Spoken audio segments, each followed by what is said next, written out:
The trash this time is this blonde-ass broke boy who just got fired from a Chinese Twitch TV where he managed some Pokemon's wannabe. He was like your Twitch mod, but in real life. And for a time, those e-girls incarnations were trying their best to cozy him up because he could have got them some perks in the business. But now that bro's eating dirt for breakfast, they are all cold and distant. But no worries, because the reckless system came in clutch. All he has to do is make those sly vixens who once humiliated him feel the deepest regret. But bros ain't no beta, he ain't alpha, he's ligma balls. And noticed how everyone's changed the moment he got a lil bag. These Temu Amirus be trying their best, and bro's gotta lock in, because he has to survive against this cold redhead lunatic who's always trying to get on his wallet. This dumbass 5 IQ big boobed small brain friend of hers, and the final boss. This white hair girl that shares some genes with Rimuru Tempest, cause every time she dances on TikTok, she be dripping like a fountain. Girl's got some slime genes for real. But even with all this brutality being thrown in, my boy, he stays a reckless Sigma and keeps dodging those bullets while still bags literal 10 out of 10 models. But is this true, G? Do you believe that bros will stay true to himself, or will he lose this battle and succumb to the delicious game? Let's find out.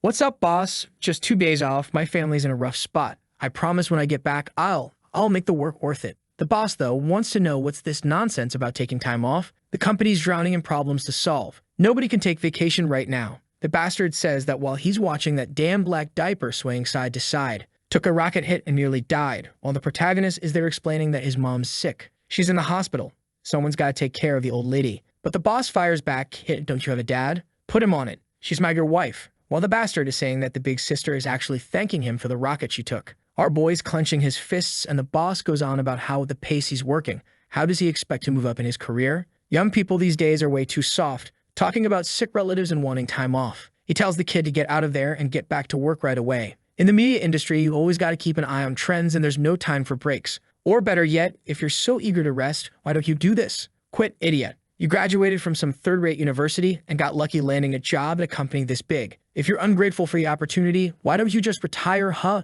Then you can take all the days off you want. Scene shifts, and our boy's smoking that little life shortener while his phone rings. It's the dad who wants to know, "Oh, Xing Wang, kid, when are you coming back?" At the same time, the dad says that the fitness nurse shows up, telling him it's the same excuse as always. If he doesn't pay, she's going to be kicked out of there. The dad tells the boy to just say straight up if he's going to be able to send money, but the protagonist was getting ready to admit he got fired, right? So instead he tells him not to worry, that he's coming back and he'll be able to scrape together enough cash to pay those bills. But the dad's a good guy, says, "Son, if it's not all good, that's fine too. We'll ask some relatives, some friends, the insurance will help too." But Xing Wang knows that's a lie. They've already borrowed from everybody, there's nobody else left to ask. Still, they're stuck in that polite back and forth, the dad saying, "No son, you graduated, you're not going to get wrecked in life right now." The protagonist, though, checks his bank account. 50,000 Chinese money. That's basically 2 Nestle chocolate bars. And he can't believe he got fired in a situation like this. He goes into HR, and 20 minutes later, it's officially official. The boy's unemployed. He can't believe he quit in a time like this when jobs are hard to find. Yeah, maybe it was a bit crazy, but a real man doesn't take that kind of humiliation. Then the freedom system appears. Because he made a choice that goes against what the ancestors would have done, he's rewarded with 88,000 Chinese coins, around $12,000. Wang's confused, wondering what notification sound that was with that strange window popping up in front of him. The system only tells him to enjoy the money. He pulls out his phone to check his bank account, and sure enough, a deposit of 88,000 coins landed there. The system tells its master not to be scared because things are only just beginning. The silver one's thinking if he hadn't seen with his own eyes those 88,000 sitting in the account, he wouldn't have believed it. But what's this business about living in freedom? Whatever it is, he's going to find a chance to test it out. That's when the one in the really short shorts wants to know what he's thinking. Good lord, this warrior woman, Gao Wen, with maybe 2% of her body covered in clothing, a dancer on the platforms, asks if he's ready to stream. Our boy's already spraying ketchup out his nose, stammering, yeah, what? He can't even think straight, totally lost. She tells him to stop spacing out, but look at the height and the angle she's coming at him from. Since he handles marketing, she wants him to talk to the higher-ups to get more investment into her brand. The protagonist admits that online, she's the queen of dancing, those exact ones. The only problem, and also her best trait, is that she loves to play around. I'm guessing he means with jokes, hopefully. He then apologizes and says he's not going to handle influencer business anymore. Suddenly, her expression changes, and she wants to know why, out of nowhere. The protagonist knows this sly one only ever paid him extra attention because he managed things for her. Now, though, each goes their own way, and he's done caring. But Wen steps closer and says that even if he's no longer the manager, she doesn't trust anyone else to take care of her. She's doing that, but inside she's thinking, damn it. Why aren't my cute tricks working today? Meanwhile, Wang's firm. He knows this woman was just using him to profit more, and now he doesn't have to put up with it, so goodbye. But then she hits in with 2 fireballs and asks what other company he's going to, and if that means they won't be competitors anymore. Our boy's trying to keep his innocence, but it's tough. Still, he decides to motivate himself with the system's money. If it's real, there isn't a woman in the world he can't have. Not to mention, the one standing in front of him has already gone through a lot of surgery. Out of nowhere, he says the girl's nose is a little crooked. Like, why would he even say that? What a waste.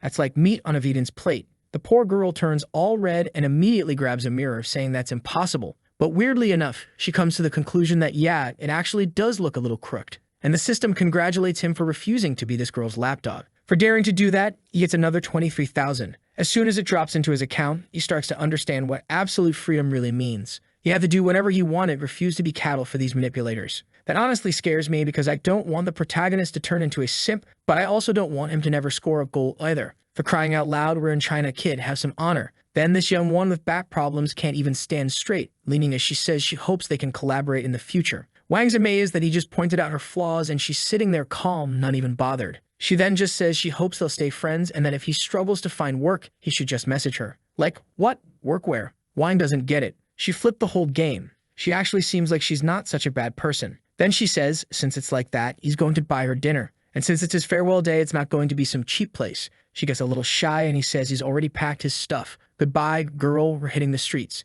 Before, riding in Uber was luxury for him. But now he's getting picked up in a BMW. He's blown away. On those rich people apps, the car shows up in 3 minutes. The driver tells him to hop in, and the system congratulates the boy for spending big without having much, calling him reckless, and rewards him with another 50,000. Our boy then asks to stop the pancake shop, and boom, they're there. He steps out, and the old lady recognizes him. Oh my boy, you want the usual hot pancake without egg and sausage, because you're pretty poor. But he tells her to chill. Today the champ wants egg and sausage. My God, what is this guy ordering in the streets? No way is there some apocalypse I don't know about. Everyone's shocked that he's buying a pancake right there, and he's standing proud with his hands in his pockets while the crowd's like, damn, he's the man. The system throws in another 20,000. Lord Almighty, this world's messed up. I don't want to be part of this universe. Or maybe I do, because the perks keep rolling in. To top it off, he celebrates, saying next time he wants 5 eggs. Doesn't say another word. Shoves it all down, tosses the trash, and now we're in front of the K-18.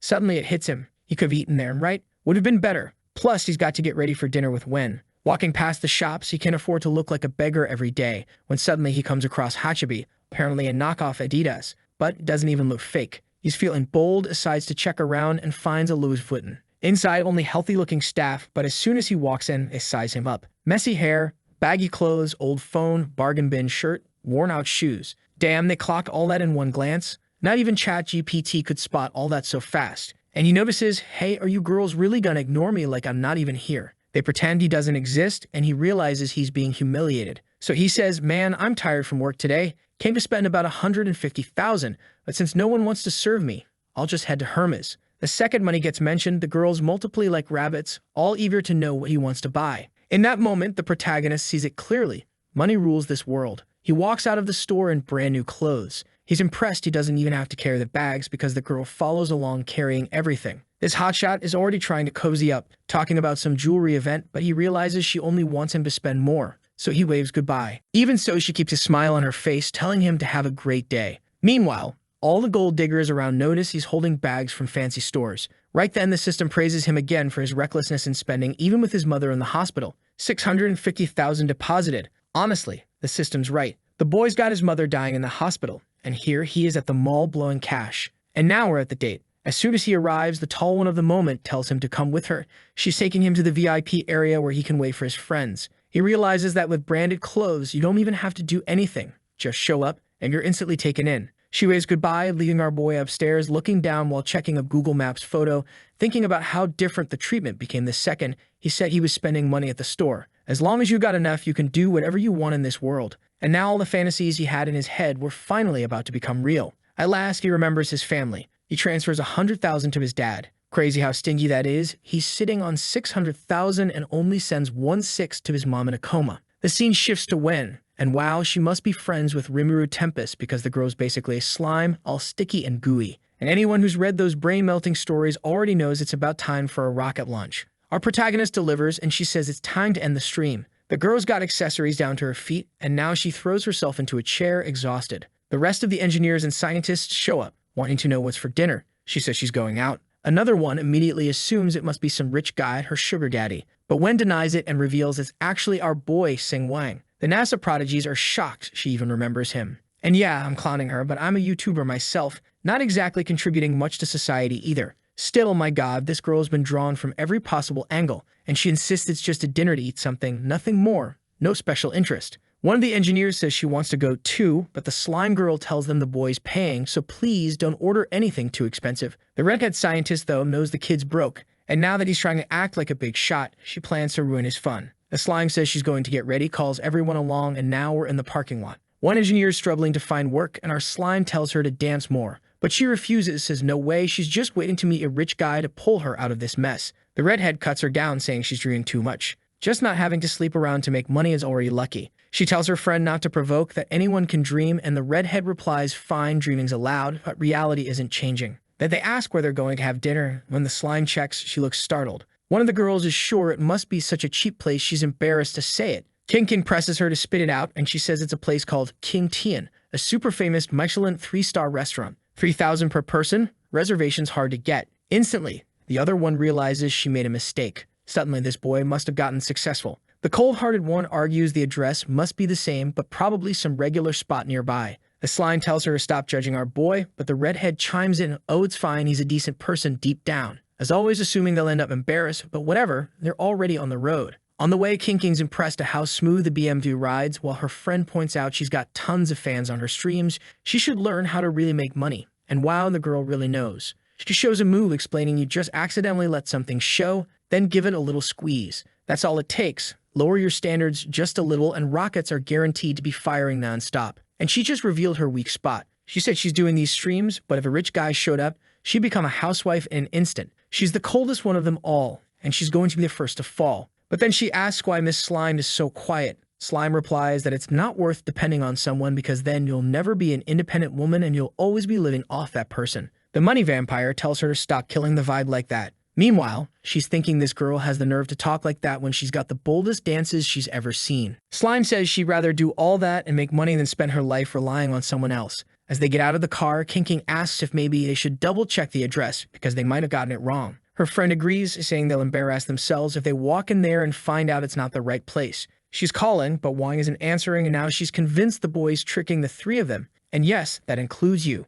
Slime wonders if maybe he's just busy, but the redhead insists they've been fooled, but they can still head upstairs to check if the boy's really there. Wen says fine and steps into the elevator, thinking it really was crazy to believe that kid, who had a trash salary like them, would be paying for a place like this. She walks crooked up to the door to take a look. Doesn't see anyone, and the worst part is he's not answering. Then suddenly someone appears behind them, asking if they have a reservation. They hesitate for a second, but the redhead barges in and says yes. With no way to back out, Wen gives the name Sing Wang, and that redheaded devil knows the boy's salary has to be around 5,000. Considering how much each of them would spend here, he'd need to work 3 or 4 months just to cover one night. She wants to see if it's real. Then the receptionist says Wang's been waiting for her a while now, and she's left standing there confused. This redhead really is a vampire sucking happiness. She's angry at Slime now, saying that all she ever does is dance with amazing moves, rack up fans, and still manage to have people pay everything for her. But this is the perfect chance. She'll make Wang look pathetic for not having money, and Slime will suffer too for not being sponsored.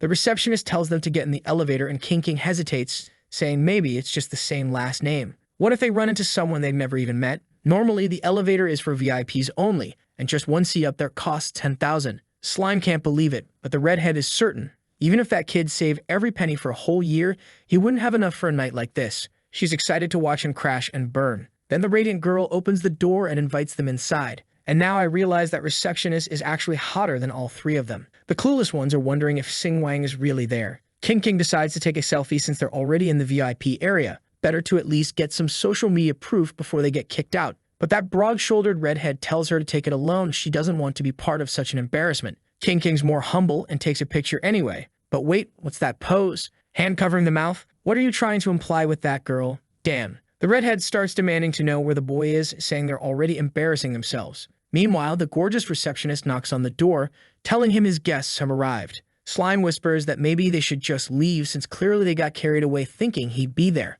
When the redhead's convinced the boy isn't coming, the legend shows up. That's right. It's the guy who won't spend a dime on his dying mother in the hospital, but will blow money on 3 hot girls at a restaurant. That's one of the bold ones. He says he woke up to their calls and asks, "Were you missing me or something?" Right then, he turns to the hot receptionist and tells her to start serving everything. The girls are comparing the amazing before and after. Yeah, he opened up the jacket in the middle like it was a secret, and apparently it really was, because one of them is already about to faint, her hips even trembling. King comments that Wang was wearing all sorts of branded clothes. Just that little jacket alone cost 40,000 yuan, half of what he sent to his mom in the hospital. I'll be remembering that forever. The redhead recognizes everything as Louis Vuitton. Where the hell did this guy get stuff like that? Slime latches onto him, saying they took too long, while our boy says hi to Xiao King. He turns and asks, "Who's this clown here?" "All awkward," she says. "My name is Kin Exinyo." "Oh, okay, without the TikTok filter, you look pretty different." Dan roasted her on the spot. She tries to play it off, says the makeup's a bit light, but she's definitely biting her tongue. Slime explains they're just some work friends and didn't think it'd be a problem. Before he can say anything else, copy-paste. Servers are coming in, carrying all the dishes. The buffet spread is top quality, and the girls start wondering how Xing Wang is paying for all this. Right away, King guesses he must be some secret rich kid pretending to be just a normal worker. But Slime, already starting her Rimuru Tempest transformation, says she has no idea. The protagonist, though, is disappointed with the slimy meat, saying it doesn't whet his appetite at all. King just wants to take a picture, and he says, "All right, go ahead, girl." Flash goes off, while the redhead questions if Slime lied to them and already knew about this. She insists she had no clue. Even though she'd known Wang before, he only ever really talked when posting stuff for the streams. Then she remembers one time he took a taxi and wonders if he was actually some low-profile second-generation rich kid. Maybe he just doesn't like women paying for him and had no choice but to reveal he's got money. The protagonist glances back and asks if they got anything more normal. He just wants to fill up. Humble King praises him, saying rich people food always leaves you hungry, so it's good he'll order something decent.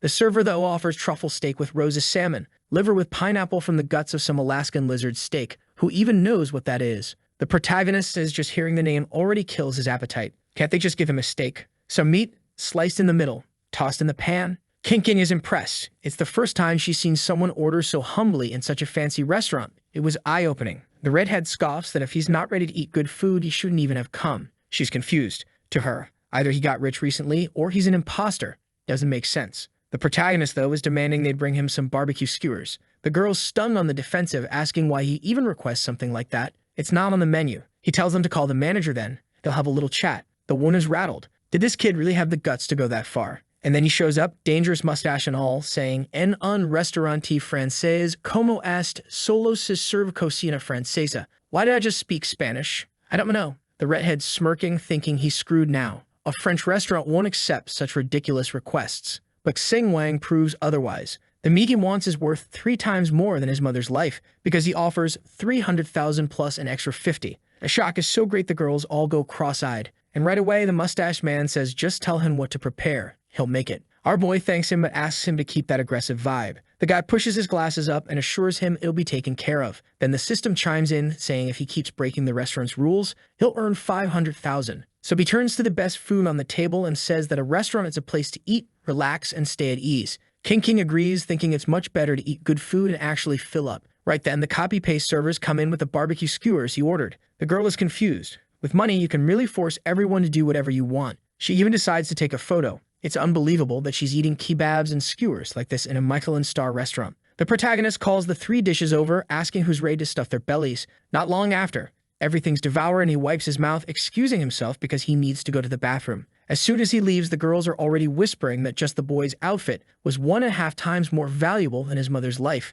For someone like that working at their company, he should have liked Dear Slime. But she replies she's not that charming. You must have lost it after getting fired. King says that's impossible. He's clearly a second-generation rich kid who decided to experience more of life. Right away, the vampire asks if Slime has tried to make a move on him. King admits that if a guy with all that money ever did something like that, her heart wouldn't be able to take it. Meanwhile, the artist's pencil is being guided, sketching a nice swoosh on the girl's backside, while she comments that Slime is way too calm for a situation like this. She must be hiding something from her friends. Slime says she's going crazy, that she had no clue about any of this. On top of that, she doesn't even have feelings for the boy. She's never had any private interaction with him, and had no idea he was this wealthy. To her, he was just a modest worker at the company, sometimes even doing overtime. He seemed like a dedicated person, so she never imagined it. That's when the vampire Exinyo says that nowadays a lot of guys max out credit cards just to keep up a fake image. Maybe he's the opposite, pretending to be humble but actually loaded. King admits that makes sense, but there's no way to be sure. Of course, the vampire insists it's easy to test how rich he really is. Slime pushes back, saying she's being way too intrusive. He's already covering this ridiculously luxurious place, so there's no reason to push further. But Sinuo, with her trademark sly smile, tells Slime to stop being so naive. She shouldn't underestimate the value they have. As popular streamers, plenty of men would want to spend on them. What Slime doesn't realize is that she's being emotionally manipulated by Juan, pretending to be broke just to trap her in this setup where he looks like an honest guy. Damn, this girl's playing four-dimensional chess all by herself. Wen says it's fine, she has no interest in starting anything romantic. But for her favorite angle, Sinuo says they just need to follow her lead and not worry. Next scene, the three of them are in the parking lot, and Wen's a little concerned. What if this lunatic tries something crazy with Wong? King, being straightforward, asks if the boy has a girlfriend. He answers in the cringiest way possible. No, he's been single since birth. Genuinely a lone wolf in the romance department. The girl looks a little puzzled, and he explains that he was always focused on his career, so he never had much time to bother with dating. The blonde starts imagining him lying down serving some girl, though she doesn't even get what that means since the translation was trash. And with that, the sly vampire leans into the car, saying she knows a place with the perfect vibe to grab some drinks. With an invitation like that, Wang just accepts, and they're on the road. Slime stays quiet while Wang's already thinking about stacking up enough money to start his own media company. Considering how much he knows about this field, it's not hard to believe he could actually succeed. On top of that, he could gain access to celebrities. And yeah, I know exactly what kind of access you're after, you sneaky bastard. As soon as they park the car, Xenio warns that prices there are pretty exorbitant, so he better be careful. If she ends up drinking too much, you won't mind, right? The blonde jumps in to answer for our boy, saying no, she can drink whenever she wants. Hold on, that's his line to answer. Right then, our boy spots another clown walking by with two girls on his arms. He's excited because if this place really is full of celebrities, he's eager to meet some of them for the media company he's already planning in his head. I thought it was a nightclub, but turns out it's actually a basketball court, with everyone practicing moves on the balls. Meanwhile, the Fantastic Four are hanging off to the side, and our boy's at zero. The freeloader instantly orders a margarita, and the other two follow her lead. The redhead leans in to ask what our boy wants, eager to expose how broke he really is. He brushes it off, looking disinterested, and she presses again, asking what he's going to order. He says anything's fine, he doesn't really care. So she orders some iced tea from an island he's never heard of, basically a ridiculously strong cocktail. Her friend's shocked, but she plays it off innocently, saying it's a bar, let's drink. The beat drops, everyone's dancing, and Sung Jinwoo's in the middle of the dance floor. What the hell? Get out of there, Sung Jinwoo. Go back to your dungeons. Another girl remarks that the place is crazy expensive, but worth it. Oily Slime tells her friend to know when to stop, but the vampire's itching to expose the boy, saying if he wants to act like a rich guy, then he has to pay like one. She keeps calling for him, but he's scanning the crowd, interested in finding future business partners. She's pissed that he's ignoring her. He finally turns, unfazed, asking if she called him. She says he seems distracted and suggests they play the dice game. He doesn't know it and asks how it works. She throws on a little security guard hat and explains that it's simple, but she'll make it more fun. Whoever loses has to take off a piece of clothing. Girl, are you serious? You forget you're in a public place? The protagonist just chuckles, stands up, and says he knows full well she's a pro at that game. She must have forgotten he managed a big chunk of the company, and clearly she's trying to use him to squeeze out money or make him look like a fool. That hits her hard, leaving her shaking, not knowing which way to fall. He tells her she must be thinking there's no way a kid who made only $5,000 a month could have any real money. Up until now, he let things slide because he didn't want her to embarrass herself too badly. The system congratulates our boy for refusing to be her lapdog and exposing her schemes without mercy. Then the protagonist reveals he's not from a rich family. She immediately jumps in celebrating, saying she knew it from the start, he was faking it all along. He shuts her down, telling her to stay quiet. He's not finished yet. He says he might not come from wealth, but he has enough money. And since she wants to play this dice game, here's $300,000 on the table. Walk out of here without a single piece of clothing left. What a gift to the community. 3 times the value of his mother's life just to see this one stripped down. Truly a family man. Now she's blushing, insisting he's exaggerating. Slime tells him to calm down, she was just joking. But Xenu doesn't have limits. She says there's no way he actually has $300,000. Right then, the protagonist shouts that anyone who wants can grab all the drinks from the bar because there's $300,000 credit on his card for everyone. Right away, the guy approves and he throws his thumb up while everyone celebrates, tossing bottles in the air and saying they never expected such a kind touch from a gentle stranger. Hold on, what's going on, guys? Calm down. The system then congratulates our boy with 6, 6, 6, 6, 6, 6, while the other one is in disbelief that he really spent $300,000. He walks past the one with the red light on her forehead, telling her she better calm down and start respecting him more, even if he used to be poor. and there's a lesson in it for her too. Anyone who spends too much time staring at someone else's wallet ends up humiliated by money. My God, it's Socrates in the nightclub. What's happening here? He sits back down while she lowers her head, shaken. It rattled her. King even notices that her friend's foundation was rocked, and the girl stands up saying she's got things to do. She's leaving tonight. Tears running, stomping off, while our boy decides that now it's finally time to play the dice game. But this world doesn't allow a single second of peace. Another redhead shows up to stir trouble, saying that Gao, our dear slime, must have had a bad live stream and came here to cry. Gao turns and answers that she's off the clock. If they want to talk about that, they'll do it later. What the hell? The girl walks up slapping her, telling her to stop pretending to be innocent. Considering the exotic moves she pulls off in her dances, why act like a saint? Gao slaps her hand away and says, "Take your hands off me. What I do in my work isn't your business." The fool feels the pressure but tells her not to be so distant. Then she sits down beside her, saying this is the perfect chance for a live stream. Internet celebrities always have to stay in the spotlight, and with that, she goes all in, welcoming her viewers. She announces she's sitting next to her friend Gao Wen, but Gao doesn't seem very excited. What she's really after is a PK, a streamer duel to see who earns more money. Now Gao Wen's viewers start sending messages, telling her not to be afraid, that they'll make sure she wins. Oh, and it turns out the pink-haired girl is the #2 ranked dancer,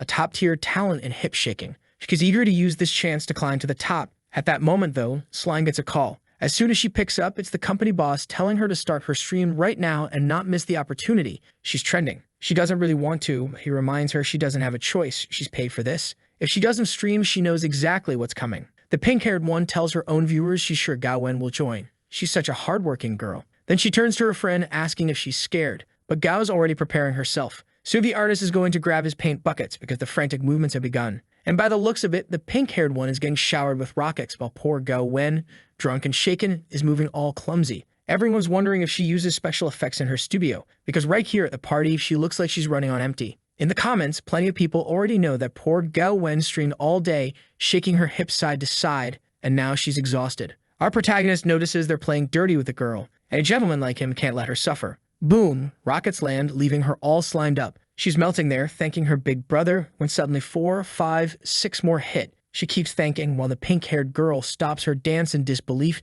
demanding to know who this big brother is that's sending so much. Her viewers are desperate to find out who this person is investing all that money. Slime keeps smiling oily thanks at the viewers, but inside she's already thinking this is going overboard. Who is this lunatic who just donated 10 times the amount it would cost to save his mother in the hospital? I said it was the protagonist, but honestly, I'm not even sure. But he's there in the background asking if there's any reason to keep this going. Ah, no, it really was him. For spending without any kind of intention, he gets another 5 million. King says it doesn't make sense. Probably some kid stole his dad's phone and accidentally hit the button. But look at him standing proud. Now that he's received another 5 million, another shower comes pouring down. Rimuru Tempest is begging him to take it easy because this won't stop and the girl's about to collapse. Meanwhile, one of the gangsters, maybe even our boy's boss, shows up. That's right, at the beginning he was donating to some girl. Couldn't have been her. He's trying to flip the game, launching his own rocket shower.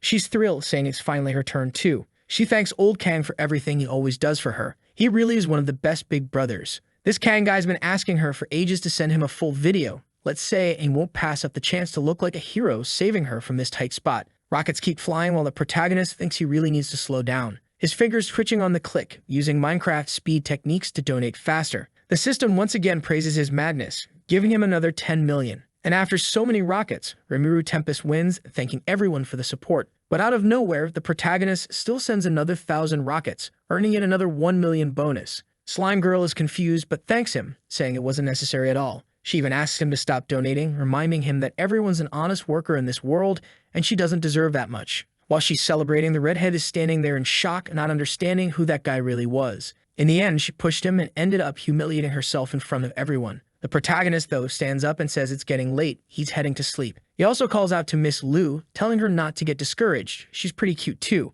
Sooner or later, some big brother's going to show up asking her for a little video. Wait, how does he know everything? The girls whisper that his words must have shaken the girl, who's trembling without understanding anything, while the group heads out. Outside, King comments that poor Lu Shui really embarrassed herself. Today, she finally learned from her friend what it means to have the biggest supporter on the entire platform. But she doesn't understand why Wen isn't happy. Wen replies that she doesn't deserve it. She's never even seen that person in her live stream, and suddenly, they donated all that money. She feels like something strange is about to happen. King tells her to be more positive. It's probably just a very generous supporter. Wen says wait, she's going to send a message to that person. The The second she clicks, the protagonist gets a notification. Both girls recognize it's the exact same sound from the platform. They turn to look at him, and the protagonist says it's just a coincidence, for God's sake. He just got fired. There's no way he has that much money. Slime points out that he spent plenty paying for drinks for everyone. He replies that paying for drinks is one thing, but that mountain of rockets is another. He doesn't have that kind of cash. But then King comments that the donor's name had Wang in it, and his name's Wang too. Couldn't it have been him? Wen tells her to stop bothering him and asks where he lives. She'll take him there. Nice thought, but he's not interested. He's too much of a man to be taken home by a woman, so he says he'll grab a taxi. Just then, a clown in a tie steps out, saying he's lucky to have run into such a beauty out here. It's the company boss who spots our boy and says he thinks he recognizes his former employee. How could a broke worker like him not be ashamed of being supported by women in a place like this? Wen jumps in though, saying he was the one who paid for everything tonight. The boss is puzzled, telling her to quit joking. That kid's broke. He doesn't even have money to take care of his mother in the hospital. On top of that, the boss says he knows it was someone else who paid for everything at the bar tonight, so it's better to drop the act. But then he adds that he appreciates the boy. Broke as he is, he clearly had the charm to win the girl over. King, furious, tells him to stop threatening because she saw with her own eyes that he paid for everything. The boss shuts her down, telling her to be quiet and stop thinking she's important just because she's got a few fans. He points out that all her fans are fake anyway. She should know by now the company spent a fortune promoting her, and most of the people following her don't even know who she is. All she does is put on makeup and expect people to like her. Basically, she's one of the company's biggest losses. He sneers that she should just stick to cheap tricks on camera. Damn, that was harsh. Then suddenly he turns to Wen and says he just remembered she's tired of being a dancing streamer. If she does him a little favor, maybe he can make a call and land her a part in a drama. Obviously, what he's hinting at is something shady. But right then, the protagonist grabs his hand and tells him to have some respect. The boss yanks his hand away and snaps at him. Kid, you trying to play hero? Wearing a bunch of fake Louis Vuitton, thinking you're somebody? Get lost. But Gao Wen steps in, telling the boss that if he bothers her one more time, she'll end the contract. He laughs, saying that's funny. As far as he knows, she signed for 5 years and still has more than a year left. If she quits now, she'll have to pay $10 million. She replies that just today she earned more than enough, so of course she can pay it. Out of nowhere, the boss insults her, saying that in ancient times she'd have been called a courtesan. What she's selling isn't art, it's just an image, so she should stop pretending to be pure. He steps closer, saying that even if she tries to leave by paying, they won't let her. They made her famous, so now she'll work for them forever. That's when the protagonist steps forward, declaring that if she can't leave, he'll buy all of Myomio Media himself. Then it won't be her who leaves, but the boss instead. The man is confused, not sure what this blonde kid is talking about. Fed up with the nonsense, he pats him on the shoulder and says, fine. He'll be waiting for the day this kid ever buys a company. Then he storms off in anger, muttering that the brat really tried to act tough in front of him. Meanwhile, King is devastated, realizing all her fans were bots. She's picturing one of those Chinese farm factories where a single guy has 750 phones in the same room. She feels crushed, but Wen takes her hand and tells her to calm down, reminding her that even if she only does makeup, plenty of guys still donate a lot. She doesn't need to humiliate herself for this company. As she comforts her friend, Sing-Wang is just watching. Wen thanks him, then turns to King, telling her not to be too upset. King says it's fine, she just hates that the idiot who treated them that way is actually the boss. Then Wen turns to our boy and says he shouldn't cause trouble on her behalf. Radiant as ever, he simply answers that he didn't like the guy either. She laughs softly, saying she doesn't know if they'll ever see each other again,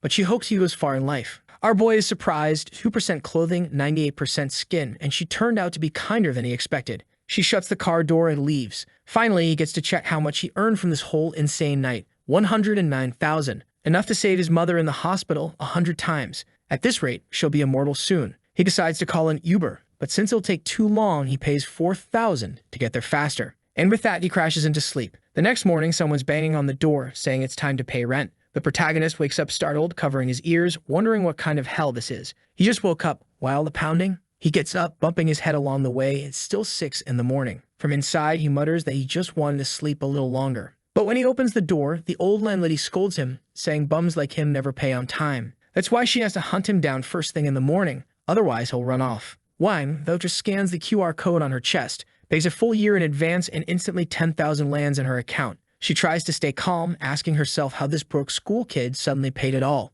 Inside, she's about to explode with joy, but on the outside, she mutters there's another 400 in fees. He tells her that extras so she won't bother him for a year and slams the door in her face. He throws himself back onto the bed for a few more hours of sleep. Meanwhile, his buddy downstairs is wondering if his brother hit the lottery. What happened for him to start flexing like this all of a sudden? Our boy then gets a notification. For not putting up with that woman's humiliation, he's awarded a villa in Swan Bay. Out of nowhere, a key materializes in his hand. His buddy notices, staring, thinking, what's going on? Did this kid just turn into a cheater? The protagonist bolts up, tumbles out of bed, and his buddy asks where he's rushing off to. Our boy shoots out like a bullet. His friend yells, "Hey kid, your luggage." But the protagonist calls back that none of that is necessary. Meanwhile, the least loved mother in all of Manhwa is lying there in her hospital bed. The father says Sing Wang sent 100,000, claiming he got a nice salary from a new job. Strange. The mother asks him not to be doing anything illegal just to cover her treatment, but the father insists it's impossible. He's too kind of a boy. Just then, Banana Head opens the door to ask how she's feeling. The mother says it was just a sudden illness, a problem with her organs from surgery, and she'll be fine. She's the optimistic one. The father's right by her side, so there's no reason for the protagonist to worry. Just grab her an apple. But the father's already got one and snaps, "Kid, what are you doing here? Get back to warming up for work before you get fired." The protagonist shoots back, "I quit." Both of them jump in shock, but immediately speedrun the perfect supportive family routine, placing their hands on his shoulders and telling him he's so talented he'll find something better soon. The protagonist, soft-hearted, thinks to himself that this family really is his safe harbor. He then asks if the father paid the hospital bills. The father rests a hand on his shoulder and tells him not to worry. He just borrowed the money. Before long, collectors will come cut off his head and toss it in the river, but hey, no problem. Keep spending at the club, son. Of course, he doesn't actually say that, but the protagonist wants to know exactly who he borrowed from. And maybe it's true, because the father says it was from some relatives. The protagonist presses, asking if it wasn't from that uncle and aunt. Before the father can reply, he cuts him off, demanding he pay those two back immediately. The father tells him not to worry, that he'll handle it soon, and begs him not to do anything too risky. The mother starts crying, saying her illness is ruining their lives. He works so hard, and now he's also stuck paying her hospital bills. She should be grateful they're not in the United States. They're not even the system would cover these medical costs. The protagonist reassures her not to worry, that everything's fine. His new job is paying well, and that 100,000 was nothing. On top of that, he'll bring in the best doctors to take care of her, so she doesn't need to stress. And finally, he decides he's going to take care of that business with the uncle they borrowed money from, because it's never good to owe that man any favors. Outside, he hops on a motorcycle taxi and wonders why the thing wobbles so much. He remembers hearing they were supposed to fix up the roads, so why are they such a disaster? Looks like whether it's China, Brazil, or the US, politics is always the same. The buff old driver says they did fix them, but it ended up worse than before. Turns out whoever got the contract had shady dealings with the officials, and this was the result of them trying to cut corners. Xing Wang just thinks to himself that there really are no laws in this world. In poor neighborhoods, it's always the people who get screwed when it comes to politics. He arrives in front of a giant mansion, and at first I thought it was the one he'd been given. But no, it belonged to those relatives. Xing Wang reflects that if those bastards hadn't stolen all the family's money as compensation during the family split, they never would have had wealth like this. He knocks on the door, and wow, the money was well invested. They fed the girl right. The artist looks at the design and thinks she looks too ordinary. Let me erase a piece of her pants. There, now she's perfect. The protagonist wants to know what Ju is doing at his uncle's house. The girls like heavy artillery. What's with those headlights pointing in every direction? Turns out this is the uncle's second house, and he sends word asking what Wang's doing there. The girl, off balance, doesn't know how to answer. Then the fake chat of the story appears, making it pretty obvious what she's really doing there. Xing Wang ignores the couple and demands to know where his uncle is. He's there to pay the debt. The painted-up girl wonders why Wang is so cold. Does he still think about her? Take this slap on the tambourine girl, and the guy tells her to stop staring at every man because soon enough she'll be his wife. What a bastard, living the good life. Protagonist, humiliate him, please. I can only envy one person at a time, not two. And she does exactly what I love most. She humiliates him, saying she was only observing how pathetic he looks in those filthy, brandless clothes, writing about coming to pay a bill. The future couple thanks her, saying that's exactly what he likes, and honestly, I like it too, because their downfall is going to be glorious. Our boy steps into the living room where a bald uncle greets him, saying this is his grandson working in the city now. The thinning hair trio comments that people working in the city make good money. The farmer on the right says he heard old Hu's daughter also works in the city and makes more than 100,000 a month. Young man, you must be earning well too, right? But the future couple cuts in, saying this mule works all month just to earn 100,000. Even folks raising pigs on a farm make about the same. He slaps a hand on Wang's shoulder and says out of that 5,000, there's probably nothing left over. Yeah, he's a bastard, but that was a pretty sharp social critique. There's nothing left for the kid to even pay his bills. But Xing Wang interrupts, saying he didn't come for chatter. He's just here to pay debts. The uncle says, take it easy, boy. I'll charge interest either way. No rush. Your family's already struggling. The protagonist replies they don't need that, but the uncle insists. Don't be so polite. You work hard. Take care of your family. Wang pushes back. Listen, you bald bastard. I came to pay. The uncle stays focused on his game, saying you've got to enjoy these moments. But if Wang really wants to settle it now, then make the transfer. The future couple hands over the ledger, saying he can't stand seeing the uncle so angry. His blood's going to get thicker than water, and soon enough he'll explode. The bald man says this kid's making a joke out of paying debts. But a second later, a transfer of 51,000 goes through. 50,000 plus 1,000 in interest. That's what the uncle was going to charge. The uncle looks at it, trembling all over, and immediately demands to know where the kid got that kind of money. Our boy turns and tells him to calm down, saying his father works in the city. But the future cuckold cuts in, saying his family is just embarrassing themselves like this. Yesterday they were begging for 50,000, and now he suddenly pulled out 51. He must be up to something shady. And now it's clear why that girl's pants are ripped. This creep is all over her, squeezing without mercy while she says goodbye to the fool. And here it is, the moment the future cuckold starts turning into the present cuckold. She's already outside calling to our boy, telling him to stop acting like they don't know each other. They grew up together, and she knows he's liked her since childhood. But she wants him to understand she only sees him as a little brother, so he better stop thinking about being with her. Sing Wang is taken aback and she keeps talking, saying if people heard the way he was acting, it'd ruin his reputation. The protagonist just stares and asks what nonsense this is about him liking her. She should take a look in the mirror. His records show she's nothing but the biggest tramp. Damn, the girl instantly explodes with rage. He tells her to cut the childhood talk. The only things they ever did were watch cows and catch frogs as kids, nothing special. At least back then, he thought she wasn't the type to sell herself for money, just to humiliate the poor. Really a disappointment. Either way, he realizes she's just good at faking things, so she has nothing to do with him anymore. She wants to turn it back on him, saying, I get it, you can't win me over. So you're just saying this to make me angry? The protagonist is confused and mutters that she's insane. Being ignored only makes her angrier, and she screams at him to stay right there, saying he shouldn't act so high and mighty just because he studies. He's living proof that good grades don't mean anything. He's a failure in life. She says outright she doesn't like poor guys and loves the rich. That's why she's living in a 100-meter house with the best food around. She throws in his face that yesterday the hospital bills were 50 or 100,000 and he couldn't even pay. He's a pathetic broke loser. Sing Wang's patience is gone and he just asks if she's said enough. He tells her it's pathetic. She's like a frog stuck at the bottom of a well, seeing a tiny patch of sky and thinking she's something special. Not even the city girls he's met were this stupid and delusional. The girl's about to snap, ready to slap him, but he just steps back. He says he might not have that much money, and he might not be as charming as her future cuckold, but at least he doesn't have to depend on rich people to take care of him. She should stop trying to humiliate him and take a look in the mirror instead. The system chimes in, saying that because he's breaking her down emotionally and mentally, an apartment will soon be unlocked. The protagonist confused about that, but grabs her hand and says the two of them should stay trapped together in this house, hurting each other, since neither of them is any good anyway. Brutal. He shoved her down hard. Goodbye to both of them. Later, while he's walking down the street, bam, a car wheel splashes through mud, soaking him. Come on, protagonist. Seriously, pull out the Son Jinwoo system, grab this guy by the neck, drag him out of the car, toss him into a portal where nobody will find the body, and the bastard still has the nerve to offer him a job carrying cement and bricks. Sting Wang just replies that time is fair with everyone. At a nearby construction site, one of the workers tells him he can come back anytime. Our boy thanks him, and the system congratulates him for investing in the people around him. I think back when he fought with the redhead. That's when he got those buildings under construction. And now the system is praising him, saying he only needs to do good for the people of this city, and he'll receive even more. He doesn't really get it, thinking that soon enough the whole world will belong to him. Now we're back at the hospital, and he's brought another apple for his mother. The doctor comes in, saying the surgery was a success, her vitals are stable, and she can go home.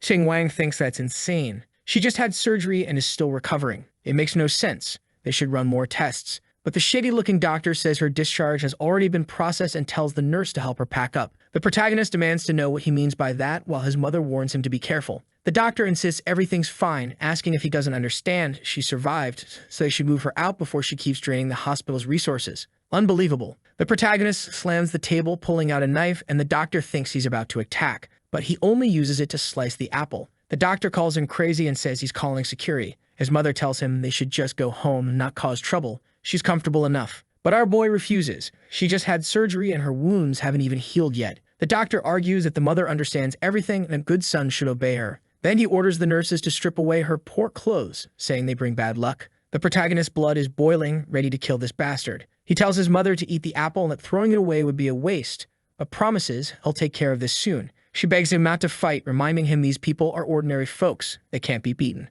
But he assures her she doesn't need to worry he won't use force. Meanwhile, the doctor is on the phone saying, everything's ready for your friend's wife. Bring her in. If she wants to stay 100 days, she can. It takes that long for bones to heal. And who's on the other end? The future cuckold, praising Dr. Lei for being so quick. The doctor says, of course, they needed to kick out Xing Wang's poor family since they couldn't compare to true generosity. While this family dragged their feet for half a month just to pay, the other side had already advanced everything. The future cuckold, still nameless though the title suits him, says that idiot Xing Wang thinks he can cause trouble for him, but now he'll be taught a lesson. The doctor, holding the paperwork, thinks the kid actually knows how to do business. The protagonist sees it all and decides that if they want to play with money, then he'll play too. So in the hospital director's office, someone knocks and our boy walks in. He introduces himself as just another patient, and the old man tells him to head to reception, grab a form, and get registered. But Wang explains he's there to discuss donating an apartment building to the hospital. The old man blinks, confused, ready to send him away, until he asks him to repeat that. What's this about construction and how much does it cost? Sizing him up, the director thinks he looks ordinary, just some kid in plain clothes, maybe 20 years old. He must be joking. But Wang tells him not to worry, just say if he's interested. He knows those buildings he's putting up in that little town cost $1 million each, and to him, right now, that's nothing. He says the patients need a new place to recover, and this building would be perfect. All he asks is that people receive the best care and that corruption be investigated. The old man thanks him for caring about the patients and admits it's true. They really do need more beds. But when it comes to corruption, he warns it's best not to say such things without proof. The protagonist counters that because of this lack of beds, some doctors are taking bribes to kick out patients and replace them with ones of higher interest. The director jumps up, shocked, insisting he's run this place for 10 years and they've never once accepted a red envelope. The protagonist then explains about his mother, how she had surgery yesterday, her wounds aren't even closed yet. She needs physical therapy and she's already being forced out of the hospital. The director says he must be joking. There's no way they'd discharge a patient the day after surgery. That would be dangerous. If he wants to make up a story, at least make it believable. The protagonist pulls out a recorder and tells him to listen. Suddenly, the entire conversation between Dr. Lei and the future cuckold plays. The director refuses to believe it, saying it must have been edited. Wang wonders if this guy is an idiot or just covering for everyone. Then he says that whether or not the recording is fake, the building he wants to donate is real. Right away, he calls the engineers from Kang City and asks about Unit 1, then says he wants to build another next to it to serve as a hospital wing. He even requests that a representative be sent to the hospital immediately, since this will be their gift. The old man thinks the kid really loves to pretend. Wang tells him to have a little patience. Sometimes a building really can fall from the sky. Just give it a few minutes. Surely that's worth the value of a whole building. Dr. Lai, skeptical, takes out his phone. After all, he knows everyone in this city. But when he hears the voice on the other end, he freezes. It really is Engineer Kang, one of the most respected names in the region, saying the hospital is lucky to receive such a donation. The director is suddenly excited, nodding, saying he understands, thanking him while thinking he never imagined a boy like this was hiding in plain sight. A moment later, our boy asks if he has the means to donate a building, why would he bother making a fake recording? The director still says one recording isn't enough. Wang answers, then how about two? He stands and declares that if they want to earn this building, all they need to do is remove the doctors who treat ordinary patients without honesty. The old man agrees but asks for his name. Wang replies that he's just a common boy from a farmer's family and his name doesn't matter. But if he really needs a name, then write it down as the messenger of justice. He leaves, and in the director's memory, the man picks up the phone demanding a list of all patients who had surgery and were discharged. A while later, a nurse calls for Dr. Lai. In the very next second, he's on his knees, begging for forgiveness, pleading that he can't lose his job. He has children and a family to support. But the director tells him that when he was destroying other families, he didn't think about that, did he? A doctor without ethics is a disgrace to the hospital and has no place there. Justice served, cut to the house of Hang Dakai the next day. And what a bastard, look at that cushy life, sitting in a chair with his feet being massaged by some enormous terrifying thing. Never in my life would I want something like that. It'd only cause problems. And right then someone barges in to ruin this fool's comfortable life, saying the bastard claimed he had connections, but now his wife has been kicked out of the hospital, tossed out like a dog. He jumps up, splashes water on the poor woman, panicked, insisting there must be some mistake. He'll call his big brother and everything will be fixed. But Dr. Lai isn't answering at all, and Dakai is left wondering what the hell is going on. Back at the protagonist's house, he twists the old saying into something new. If you can't go to the hospital, then the hospital will come to you. His mother thinks it's madness, bringing all these caretakers and medical equipment into the house. It must be expensive. But he tells her not to worry, everything has been covered. Dr. Lai was removed from his conduct, and this is just compensation. His mother nods in understanding while our boy thinks to himself that doing good without expecting anything in return feels pretty good too. Right then, the future cuckold calls, demanding to know if it was him behind all this. He had secured that special hospital bed, spent more than 10,000, and now it was all wasted. The mother, confused, asks what Hang Dakai is talking about. while the protagonist smiles inwardly. This bastard just admitted it. He points out that clearly it was Dakai who tried to have his mother kicked out of the hospital. The fool realizes he slipped and quickly says she left because she was already feeling better, that he had nothing to do with it. But soon after, he basically admits Wang must have pulled some trick. Otherwise, why would the hospital be sending so much equipment his way? The protagonist replies exactly. Director Lai was expelled for corruption, and this is compensation. Dakai snaps back that it doesn't make sense. He's the one who should be compensated. He spent years building his hospital connections, and now, because of something Wang did, all his investment is gone. Wang tells him none of it makes sense. He's just a poor kid from the city, while Dakai is the local big shot making millions every year. How could someone like him possibly cause problems? Or maybe Dakai's power in the region isn't as great as he claims. The fool shakes with rage while our boy calmly turns to his mother, telling her to rest because a man like that only brings bad karma. As he leaves, he says there are people who believe dirty money can solve everything in life. Dakai storms off too, spitting curses, saying he hopes the two of them died poor. Wang just looks at him and thinks this bastard truly is evil. Turning back, he tells his mother, "Let's go inside." She worries about what Dakai might try next, but Wang's almost excited to see what move he'll make. Meanwhile, out on the road, Dakai passes Engineer Kang and wonders why he's out here in such a remote place. Back at Wang's home, Kang arrives with gifts, congratulating him on the new roadwork and the buildings under construction. Suddenly, Wang realizes this bastard might expose everything in front of his mother, so he quickly tells Kang not to worry. He plays it off, pretending Kang is just dropping by with a gift because he once helped fix his car. Kang's a little confused, but thanks him anyway, asking if the boy is hiding some relative's identity. Wang pulls him aside and mutters, "Listen, don't ruin this. I'm keeping a low profile here. Don't blow my cover of living quietly." Kang nods, winks, and lets it go, then heads home. Back with the cuckold, he gets a call telling him those planned road repairs he was supposed to oversee don't need him anymore. Shocked, he slams the brakes, saying they must be joking. He's already paid wages to a whole crew. How could they just cut him out like this? But the mustached man on the other end explains that regulations around the construction changed, and this time his team didn't qualify. Nothing more could be done, and he hangs up. Dakai calls for Mr. Zhao, with the lines already dead. Meanwhile, the chubby Zhao thinks to himself he doesn't want to side against whoever's standing with Engineer Kang, because that man is the one who's truly dangerous. Next scene, he's already carrying a bag of champagne, or at least it looks like it, telling Mr. Zhao that they had an agreement, right? That he'd be part of the construction project, bring in his workers, and everyone would get their share. But Zhao, with a couple of Troll C plus Troll V girls on his arms, is just ignoring him. Dakai slams the table, saying they can adjust things. He'll take 40% instead of 30%. Zhao glances at him while he keeps pushing, insisting that this must be about Zhao threatening to cut him out just to grab a bigger percentage. He argues qualifications are just a formality anyway. He can pay another company to handle it. They don't need to worry about anything. But Zhao tells him to stop forging qualification documents. And no, those lousy cigarettes he brought aren't going to change his mind. He must think Zhao's a beggar. Dakai, pathetic as ever, insists that's not it. He just wants an honest negotiation. How about 50%? That's definitely worth it. Zhao cuts him off, saying they won't be negotiating anymore. He only causes problems and literally boots him out of the room. Next scene, in another part of the club, he strolls in grinning, only to see our boy sitting there next to Kang. He enters all smiles, saying he's never seen a young man as kind as Wang, helping everyone in the city. But Wang knows this bastard is only acting sweet because he sees profit in him. He's a hypocrite. Out of nowhere, Wang shifts his tone. He says he's no noble kid and he's not interested in this failing town. It's just that his parents are getting older and struggling to walk, so he decided to improve the roads a bit. Then he asks, "Mr. Zhao, these roads won't deteriorate in less than a year, will they?" The man, caught off guard, insists no, they only use quality materials. He quickly adds that there's no need to worry, they'll meet his expectations. Our boy thanks him, saying he hopes not to be disappointed. Zhao, rattled, swears again they'll meet his standards. Looks like Wang was putting on the act of a shadowy gangster, and now Zhou's scared stiff of messing up. The system praises Wang for the way he handled it, spending little but still ensuring everything gets done. He really stuck to his principles, and Wang thinks everything is building up to the perfect day. Something big is coming.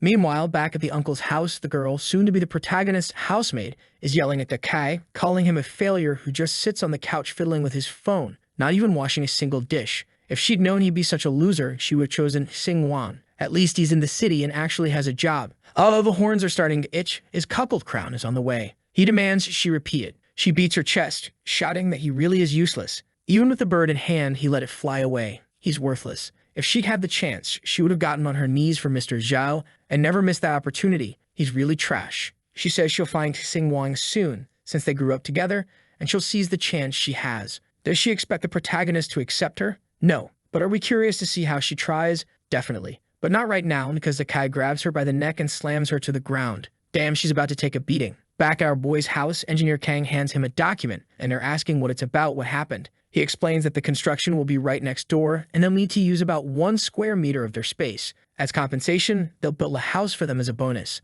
They're confused, thinking it doesn't make sense. How could a bit of noise and 1 square meter be worth so much? But Kang explains that if that's not acceptable, they can also provide a monetary payout instead. The two of them just stand there without knowing what to say. They start thinking this must be incredible luck landing in their lives, so right away they tell Sing Wong to hurry up and give thanks. Fast forward a few days, our boy is heading back to the big city. His mother reminds him to take care of his health and not overwork himself. If he ever feels tired, he can always come back, since soon they'll be in a bigger house anyway. He hugs her and tells her not to worry, that he'll be back soon, and with that he says goodbye. But wait, where's my revenge against the curse-eaten pants girl? In the VIP lounge waiting for his flight, Miss 2% Clothing calls out to him, asking what he's doing there. He spots the slime girl and explains he's flying home today. She remembers hearing that his mother was sick and asks if she's doing better now. He tells Micro Shorts not to worry and his mother's already recovering. Then he asks what she's doing there. She says she was working on a rural revitalization campaign project and got lucky running into him. He laughs, saying what a coincidence. She asks if he has any plans, which company he's going to work for now, what he'll do, but says it's fine if he doesn't want to share. Wang replies that it's no secret. He's not joining any company because he's starting his own. On top of that, he plans to use all the money he gets from the system to build something right in front of his old boss, just to throw it in his face. Wen says if he needs a photographer or some editors who aren't ridiculously expensive, he can reach out to her. Just then she gets a call and sachets off, hips swinging like a gecko. It's her boss. She answers, and immediately he orders her to start a live stream for a sponsor who doesn't even pay well. She explains she's about to board a plane, plus it's her day off. None of this makes sense. He just laughs, saying she doesn't get to rest, that the company doesn't support her for nothing. If she's going to miss her flight, she can just do a 10-hour stream from the airport. Problem solved. But Wen fires back that she's the one keeping the company afloat, holding a top ranking for the last 6 months. Damn, even his secretary is fierce. These villains are always well equipped. And this bastard says she'll do what he commands as long as she's under contract. And wait, when I mentioned hand, I didn't mean that kind of hand. He threatens that if she says one more word, it'll be considered a breach of contract. She hangs up defeated, saying she understands. At that moment, the protagonist calls out to her from the background and the boss hears Sing Wang's voice. Right away, he sneers, saying now it all makes sense. She's probably not at the airport at all, but naked in bed. Straight up defamation. She quickly says she already posted photos on social media proving she's at the airport, so his claim makes no sense. But he retorts that he'll only believe it if she opens a live stream and proves it. She's startled, drops her phone, and the protagonist asks how much the contract penalty is. He'll pay it. On top of that, he warns the boss that the call was recorded and he'll be sued for defamation. The bastard laughs, saying Wang must be out of his mind. There's no way he has the money for that. But the protagonist just hangs up while the man grinds his teeth in frustration. The slime girl asks Wang if he's serious about what he just said and tells him not to even think about doing that. She also doesn't want to accept such a huge favor. She insists he doesn't need to worry.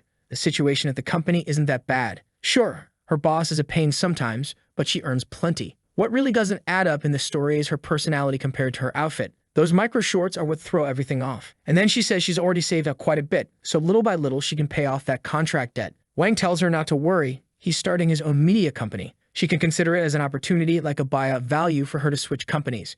He looks a bit confused, wondering if he's lost his mind. He adds that they can even do a special contract. Half of the earnings go to her, and the other half goes to paying off her debt from leaving that company. Once everything's paid, they'll switch to 70-30. She smiles, saying he has a noble heart, while he asks if maybe 70-30 is too little. She shakes her head and says no. Actually, that's pretty good, and he didn't even need to help her this much. A 50-50 contract would have already been more than enough, and since he's covering her debts, a 20% cut would have been the normal thing. Wang replies that she was the only one in the company who never treated him badly, so he's willing to return the kindness. Besides, he sees a bright future in her, so this is an opportunity for both of them to make money together. Or rather, what he really wants is for her to change companies so he can make more money. She's blushing hard, overwhelmed, thinking he's saying it for her sake, even though she knows she's the one being truly benefited here. Still, she smiles and agrees. Cut to the company building, our boy has arrived face to face with the boss. The boss sneers that the girl needs to wake up, her mind must be corrupted by pleasure, and she must have convinced herself this broke kid actually has money to pay for her contract, as if a guy who just got fired could cover her debts. The protagonist cuts him off, telling him to shut up and just call the legal department. He's not here to argue. The boss stands up, asking if Wang even knows how much her contract is worth. He knows the kid came into some money recently, but anyone who gets rich overnight loses it just as fast. If he makes this move, he'll end up ruined and drowning in debt. Wang pats his hand on the table and replies that money is a renewable resource. The more you spend, the more you get. So there's nothing to worry about. Yeah, easy for you to say when you've got a system, you bastard. He asks the boss if he's afraid. He looks shaken, maybe insecure that Wang really does have the cash. The boss stumbles, saying Wang isn't even opening a company and he'll just fail once he tries. So that's not it. The protagonist just responds that he's starting to feel worried about the boss's future. He looks rattled. The man yells at him to shut up, reminding him he used to be just a dog obeying orders. Wang warns that if he dares say that again, he could face a defamation lawsuit. Scene shifts to the conference room. Contracts are on the table, ready to sign. Wen is still a bit hesitant while the boss asks if she's really going through with this madness. She's throwing herself away for scraps, and later she'll come crawling back begging for money. She just shrugs and says she doesn't care, then slaps down her signature. The boss is fuming, asking when the payment will be made. There's no need to act all generous, just pay up so he can release Wen. The protagonist calmly says the payment went through a minute ago. If he doesn't believe it, he can ask the finance department. Then Wang walks up to the window and says he sees a bright future ahead. The system congratulates him, saying he's learning the essence of the more money you spend, the more money you earn. Now that draining from the old company is complete, he receives a reward of 999. Sometime later outside, King calls out to the slime girl, saying she heard Wen quit. So will they still be able to see each other in the future? Wen hesitates and the protagonist chimes in, asking why not. After all, they're going to be in that building right across the street, so all she'll have to do is take a short walk over. King doesn't really get it, but just then he has to answer a call. It's the person who prepared the building documents, telling him to come pick them up. He thanks them, saying he's looking forward to the visit, and adds that he needs to go check it out. He waves goodbye to the two girls, who just stand there smiling as he hops into a taxi and leaves. Wen then reveals that it was our boy who paid the penalty for her resignation, and King is left shocked that he really had that much money. You really can't judge a book by its cover. Then the scene shifts to a building where someone is ordering people not to be disrespectful to the VIP client, and want to be under that table right now. And the girl says this negotiation's performance is crucial for the market. The guy standing by the model tells her not to worry, he'll make sure everything goes smoothly. Suddenly, a bunch of people are running through the hallway. The old guy says Mr. Wang bought a 300 million villa. See that? Everyone better treat him with a lot of attention. He turns to the girl and tells her to be extra attentive, but she's nervous. Who is this guy? Show me a picture of him. The blonde guy replies that he's some mysterious tycoon. No one has a photo of him. She should know that people this rich hide their presence. The girl says she gets it, and the guy orders everyone not to leave a single speck of dust in the place. Then the car pulls up and the protagonist gets out, seeing everyone just standing there waiting for him. Only he doesn't know it's for him. He thinks they're waiting for, I don't know, the company boss or something like that. So he starts walking inside. He notices it's a ridiculously fancy sales office, but weirdly enough, there's not a single employee around. He looks around and sees the location is really good and the place itself seems super luxurious. Then the girl shows up asking what kind of house he's interested in. She can show him around, but the manager storms in. Oh, Irene, you idiot. Get over here. Didn't I tell you not to let anyone in? Why'd you let this broke guy walk inside? She tries to explain he's still a customer, but he cuts her off, telling her to shut up because the VIP client is about to arrive and they'll look like fools with this broke guy standing there. She thinks that doesn't make sense. They should have just closed the store or put up a sign then. The guy just tells her to leave it to him, that he'll handle this. He knows this kid can't possibly have money to spend. So what's he doing here? Making the place look bad. Right away, he starts talking trash at the protagonist. Some people don't know their own worth. This place is for buying, not just standing around staring forever. The protagonist, a little confused, asks if he's talking to him. The guy ignores him completely and tells Irene to clean where the protagonist just stepped because it's making the place dirty. Why, however, answers back, saying how's he supposed to know if the stuff here is good or not if they won't even let him take a look. The guy snaps that he'll be blunt, then asks what a kid wearing 200 yuan clothes thinks he's doing, coming in here like he's going to buy something. The protagonist answers that the people running this place clearly aren't very good at negotiating if they judge others just by appearances. The guy tells him to screw off, that he's just mad because he can't afford anything. The protagonist says fine and pulls out his phone. At that moment, someone calls asking if the protagonist has arrived at the sales office. If there were any doubts, they should just say so. The manager freezes. He recognizes that voice immediately. The protagonist then says the person who was supposed to be helping him is embarrassing him right now. He was considering this place, but maybe he'll just cancel the transaction today. The girl begs him to stay calm, says she'll be right back, and runs off wondering what just happened. She doesn't understand what's going on, but asks him to wait just a little longer. She hops into a taxi and tells the driver to floor it, while freaking out about what that idiot manager must be doing with her VIP client. Man, this girl's a rocket. She gets there super fast. Meanwhile, the manager is panicking, fumbling with his phone trying to figure out what's going on. Looks like he's completely lost. He's ordering the staff to start cleaning again. Even Wang is finding this strange. Judging by the manager's reaction, he figured the guy must have recognized the voice, And now the guy is grabbing Iron by the ears, yelling that she's getting fired because he's going to lose his job thanks to her. The poor girl is crying, saying she can't lose her job, while the manager shoves the protagonist, telling him to get out of there. The higher-up manager was on her way.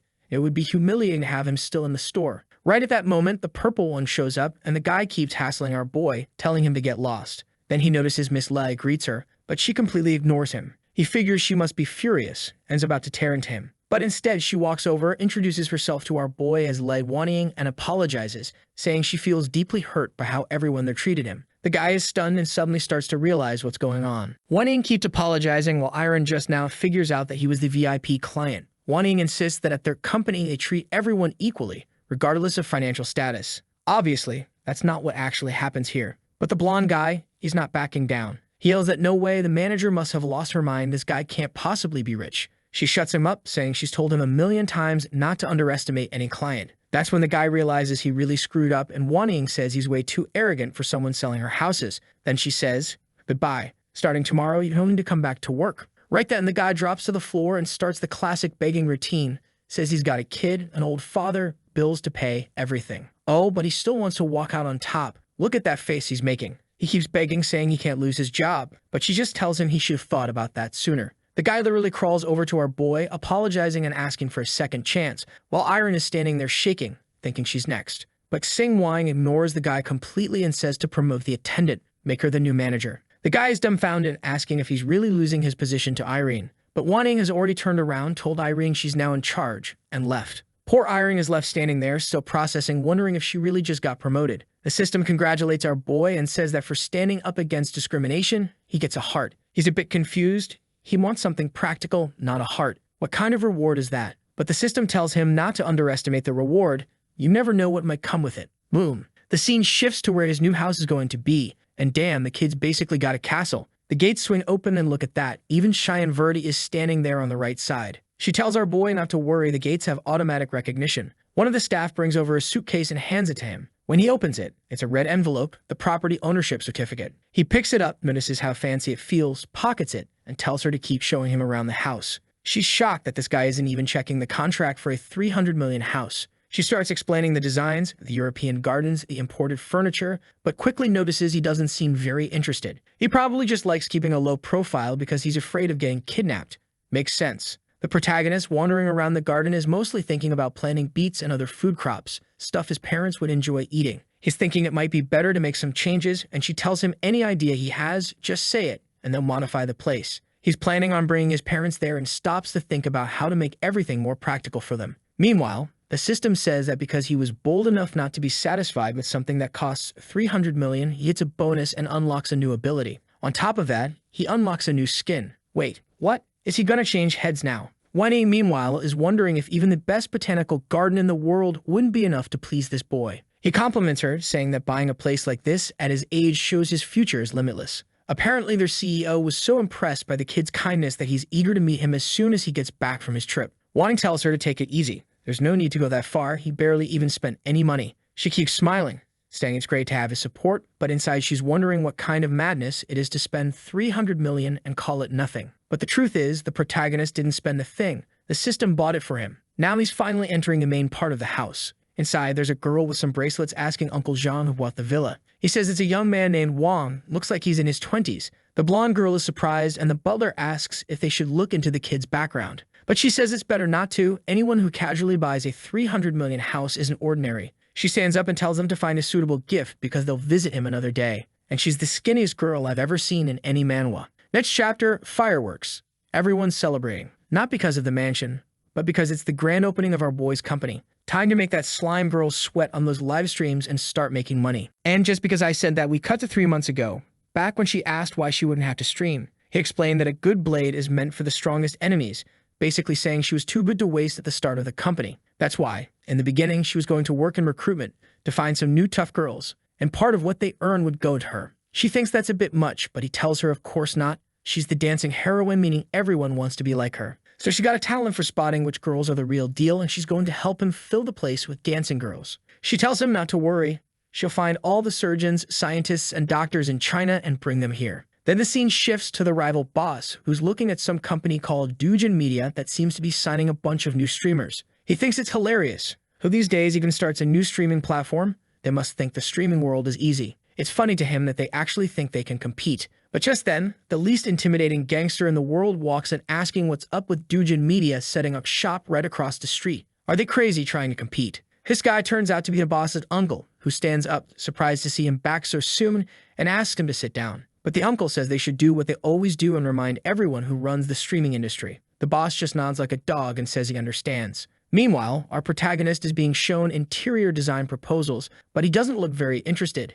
Everything looks awful to him. Besides, he's already got a 300 million mansion. That's more than enough. Right at that moment, the slime girl bursts through the door saying all their streamers just got hit with a PK. You know those dual requests from the cat company's girls. The problem is that most of those girls have at least 1 million followers, so their newbies are going to get crushed, and she urges him to take a look. In the group chat, all the girls are panicking, saying they're scared, they're going to get destroyed and humiliated. But Wang says this is an old trick. Girls with millions of followers challenging fresh newbies to a 1-to-1. I still ask myself every day if this really happens in China, because no way that's normal. But Wang knows the intention is to get other viewers comfortable with criticizing those new girls who just started. And right then he asks if a PK isn't basically just about who spends more money. If that's how it works, then accept right now. Slime Girl asks that he's planning to fire off rockets on every single girl who just joined the company. He says no, he'd never waste such a delicious little prank like that. She had already figured it out. Like always, the boy was going to go over the top, and maybe when she got that gift in the past, it really had been from him. The kid, pulling an old man face, says that money has no value if it just sits in your hand. In the end, if you don't use it, it's just numbers on a screen. Damn, is this kid Socrates or something? But she's standing there saying it makes no sense. He's just going to lose money. Most of it will go straight to the platform. She's starting to get worried he might go bankrupt at this rate. But the philosopher won't stop. First, he says life is just a handful of autumns. Plus, he came into this world with nothing, and when he leaves, he's not taking anything with him. Besides, this chance is a good one. If they win, it's the perfect way to put their company's name out there in a huge scandal everyone will hear about. And he trusts that she hired the best astronauts, surgeons, and engineers, so this chance is perfect. Slime Girl is falling for it, realizing that from a marketing point of view, this really is a golden opportunity. Future bathwater sellers are asking Slime what they should do, saying that if they accept this PK, they'll lose. But the queen tells everyone to just accept it right now. No shaking hips involved, and they all hit, accept. In the end, when our protagonist checks his phone, there they are, shaking back and forth on stream, taking fire from one side and getting blasted from the other. Everyone's curious. Who is this Doujin group? Looks like they're going head-to-head with the Mio group. That's insane. Mio are the top dogs. But Wang is just thinking about what furniture he's going to buy, what else he wants. He doesn't care at all. That's when Slime Girl rushes in saying they're getting destroyed. Mio came fully prepared. She asks if maybe it's time to start investing a bit to pull the girls out of the pit. But he says no. They need to conserve energy and wait a little longer. When the tension is at its peak, when everyone is laughing at them, that's when they'll strike. Then he tells her to go back and make sure the engineer's mental state is solid, because they can't get discouraged. Meanwhile, across the street, the rival boss is popping champagne, saying nothing feels better than celebrating early when the victory is already in the bag. He doesn't care that they lost Slime. They're about to make a ton of money and prove they're still on top. But the uncle in the corner tells him to cut it out. They're beating a company that just opened, and he's celebrating something this stupid. And the uncle isn't dumb. He's thinking losing Slime was actually a huge blow, even if she did pay back all her debts. Right then, he sees a post online where people are saying that the one behind Doujin is actually Slime. Looks like a shareholder paid off her debts, joined forces with her, and that's why the girls look kind of resembled her a bit. Right away, the uncle orders him to explain why they lost their top streamer to the competition. The boss is completely shaken. He can't let his uncle know he messed up. He tries to keep his pride, saying, that fool was tricked by that rich guy who paid her debts, but soon enough she'll realize she's not qualified to run a company. I thought the uncle was about to rip him apart, but he actually says the guy makes sense. But just then, someone bursts through the door saying a huge donation just came in. The boss has déjà vu. He remembers those rockets he got hit with before. He says, relax, nobody's going to invest 30 million just to win this little fight. Makes no sense. These girls just started. But the uncle just looks at him and says there's no way they can lose. It must not lose. The boss insists he guarantees it. That will never happen. But the guy holding the phone shows him that the rockets are already flying again. The boss forces a calm smile and says it's just a wave, then immediately orders his grandson to put an end to the fight. Back at the company, Slime is stunned at how fast our boy's fingers are moving. Every time he spends, the system rewards him, obviously, and she's begging him to slow down, saying he's already spent enough, maybe chill a bit. In PK battles, there's a little bar that shows the score, but he spent so much more than the others that their bar is tiny, almost invisible. The guy is just hopping from live stream to live stream, dropping 500 rockets, 500 rockets, 500 rockets, then 5,000 rockets. She's sure now it must have been him that day. But he's calm, saying he's just showing them how it's done. She, however, is thinking this is already way past the limit. Then he suddenly calls for her. She gets up, wondering what his order is. He tells her to remember their plan, to become untouchable. She says she understands, so he tells her to go back and pump up the girl's spirits. As soon as she leaves, he looks at the tablet, saying that's the style he wants. Apparently, the kid wants to turn part of his company into a nightclub. Right then, he checks his phone and sees he has more than enough money to pull it off. Meanwhile, at other media companies, everyone's trying to figure out who this Doujin group is. Even the platform that owns the app must be raking in cash, the Tiger Guys, as they call them. People are saying they've never seen anyone grow so fast before. All those streamers gain 2 million followers each in a single day. Back at our boys' company, the rockets keep raining down on the girls who are completely worn out, sweaty, exhausted, jaws dropped. The moment he walks in, they all rush over, wanting to talk to him, give him a bro hug. But he tells them to calm down. Their earnings from those contracts would be divided according to what they had agreed on earlier.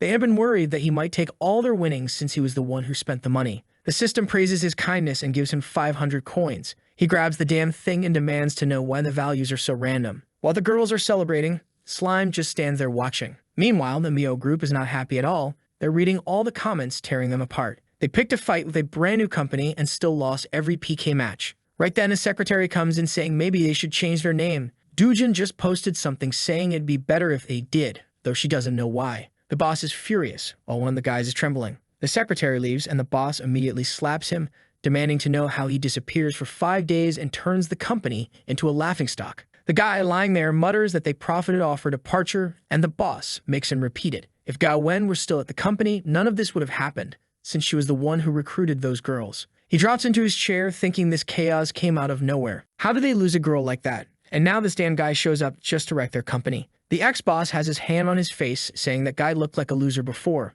But the current boss tries to play the nice guy, saying he's told them 1,000 times not to discriminate between the rich and the poor. He also heard that they gave Gao Wen a hard time back when she was here, and she was their top streamer. The guy tries to argue, saying he did it in front of everyone and no one complained, which earns him a flying kick on the spot. Back at Doujin Media, Gao Wen is asking if it's really okay for him to spend so much money, 1.6 billion. But he says it wasn't a big deal. He only spent 200 million. The rest came from fans. Oh, okay then. Guessed he didn't go that crazy. She still thinks that's not exactly a small amount, while Hang is quietly thinking that he never imagined he'd ever say something like that wasn't much. But then he tells her to relax. This sacrifice will bring way more profit in the future. She should be smiling because what's waiting for them is brilliant. Just like the saying, success creates more success. He just wants to keep that momentum going. From here on out, things are only going to get easier until they reach the top. His phone rings. It's the renovation company, and he tells Slime he's heading out. He says his goal is to make money together with everyone so that everybody can be happy. At least that troublemaker is smiling non-stop now. And wait a second, we're already 30 chapters in and our protagonist hasn't made a move yet? Damn this guy. The scene switches to his house, where a bunch of workers are turning the mansion into a nightclub. He's barking orders, telling them to pour cement here, do this, do that, when a butler shows up all cheerful, saying he's a neighbor and came by to visit. Our boy recognizes him right away. Definitely the butler from next door. The guy looks so refined. Maybe he should get a butler too. Or better yet, a maid. That would be nice. He apologizes for being covered in dust, but the man says it's no problem and hands him a box, premium wild mountain ginseng. Our boy says he's very kind and promises to stop by for a visit soon. Later that day, he's exhausted. Well, as exhausted as you can get just bossing people around. Then he gets a call with the most classic invite ever, a school reunion. There's always one of these, and he knows exactly what these reunions are about, a chance for the successful ones to humiliate the ones who are struggling. But it's not like he has anything to fear now. He smiles and says sure, he'll go this year. The person on the other end seems surprised, wondering if he agreed so quickly just because a certain someone will be there too. Back with the butler, he says the young man seemed kind and polite, didn't look down on him for just being a butler. Plus, he took off his gloves and cleaned his hands before accepting the box, which shows he's well-mannered. Wait, are they investigating our boy? Get out of here with that. Right then, the skinny girl senses something off, and when she looks back, there's a copy-paste couple walking in. Must be the new clown in the story. She warns them again that she's told them 1,000 times not to come here. The blonde guy asks, what's Zhao Zhao talking about? What kind of attitude is this? This here is her future daughter-in-law. And this blonde, she must be the crocodile tear type. She immediately asks if Zhao Zhao has something against her or if this is some kind of misunderstanding. Zhao Zhao turns away while Yuliu says she's just stirring up trouble between them, so she should leave. But the guy puts a hand on her shoulder and tells her that his sister is just being dramatic. She doesn't need to worry. Zhao Zhao, however, is still angry, and the guy asks if she's jealous. He reminds her that if she wants to inherit the family fortune, she has to get married. Zhao Zhao just laughs. brushing off the jealousy talk, saying she just turned 20 and marriage is the last thing on her mind. She's not some opportunist who would marry just anyone just to get an inheritance. Besides, not just anyone can be part of the Ping family, and you should know that their grandfather won't approve of this. Finally, we get to the day of the school reunion. You just know our protagonist is about to get mocked by like 15 people, embarrassed to hell, just so he can pull an Uno reverse at the end. Slime waves goodbye, says she'll pick him up later and leaves while he's got this feeling that today he's going to make a lot of money. That's when he notices 3 people standing outside. The one in red immediately recognizes Wang and asks why he just got out of a luxury car. The red-haired friend next to him says it must be some rich old lady. But the other one says it's not always a woman, sometimes it's a guy. The world is very open these days. There are lots of possibilities. The protagonist, though, steps right in and throws fuel on the fire, saying that if he can land a rich sugar mama, it's because he's capable. Clearly, they're just not. The blonde snaps back, saying she's not jealous of something gross like that. If she wanted, she could get an old man too, but she's not interested. The protagonist grins and says he knows she married the director of a certain factory, even stole the guy's wife's spot and became the stepmom to his kid. So yeah, that man wasn't exactly young. Right then, a black car pulls up and Yu Liu steps out with her new guy. Everyone clearly recognizes her as a goddess, and they're all shocked she's involved with the Ping family. One of the guys gives the protagonist a playful punch on the back and says he heard he only came because of her. Why don't you go show you've got guts and say hi? He just says sure, walks over and greets her. She's a little embarrassed, kind of shy. Then our boy casually says that his girlfriend is a bit jealous, so they can keep talking if they want. He's heading inside. Obviously, the group of 5 standing there are thinking he just embarrassed himself. Yuli waves goodbye to her guy, who hands her his phone, and damn, look at the size of that dude's hands, then leaves. The girl in the red dress says that she's impressed, that she wishes she could find someone so amazing. Yulia thanks her. Cut to upstairs. Everyone's drinking and having a good time, while our protagonist is chilling quietly off to the side. At another table, a guy is bragging, saying the economy's rough this year. I only managed to buy 1 floor of the building across from City Hall. Another guy goes, damn, that's crazy. You must be loaded now, huh? Eh, not really, he replies. Meanwhile, at the girls' table, one of them is flashing her ring, saying her dream was to become a housewife, and she's about to make it happen. All the copy-paste girls are full of envy, saying no wonder the ring's huge. She landed one of the Ping family boys. The blonde is just leaning back, gloating, saying nothing feels better than seeing these poor girls jealous of her. Cold-blooded. Meanwhile, the protagonist is on his phone checking out the construction project for the hospital building he's gifting. It looks nearly done. The guys in the corner want to know why he's just staring at his phone. What's wrong, man? Come hang out with the crew. You sad just because the goddess is getting married. Wang says there's no reason to be sad. They'll just wish her well, and if he's invited to the wedding, he'll bring a gift. The red-haired guy pipes up, saying they all know he's broke. How's he gonna bring a gift to a high-class wedding when he only makes $5,000 a month? Damn, everybody really knows his salary. Must be minimum wage or close. But the protagonist, itching to stir the pot, jumps up all excited and says that yeah, he's working hard and will even work more overtime. He's giving it his all to make this world a better place. Naturally, the whole room bursts out laughing.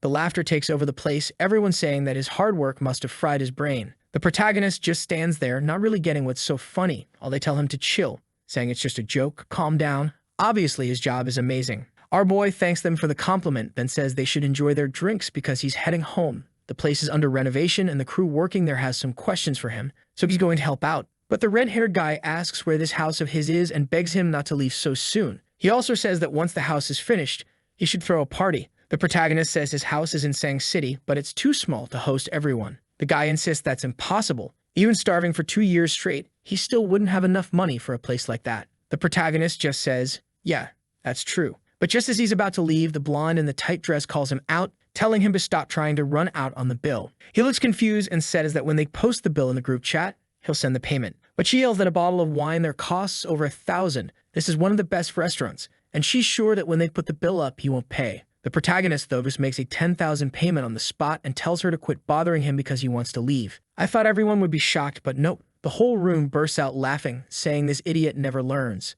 He worked 2 whole months just to blow $10,000 trying to impress people. Then the blonde stands up and says him trying to act like he has something only makes him look even more pathetic. Dan, he's actually getting humiliated.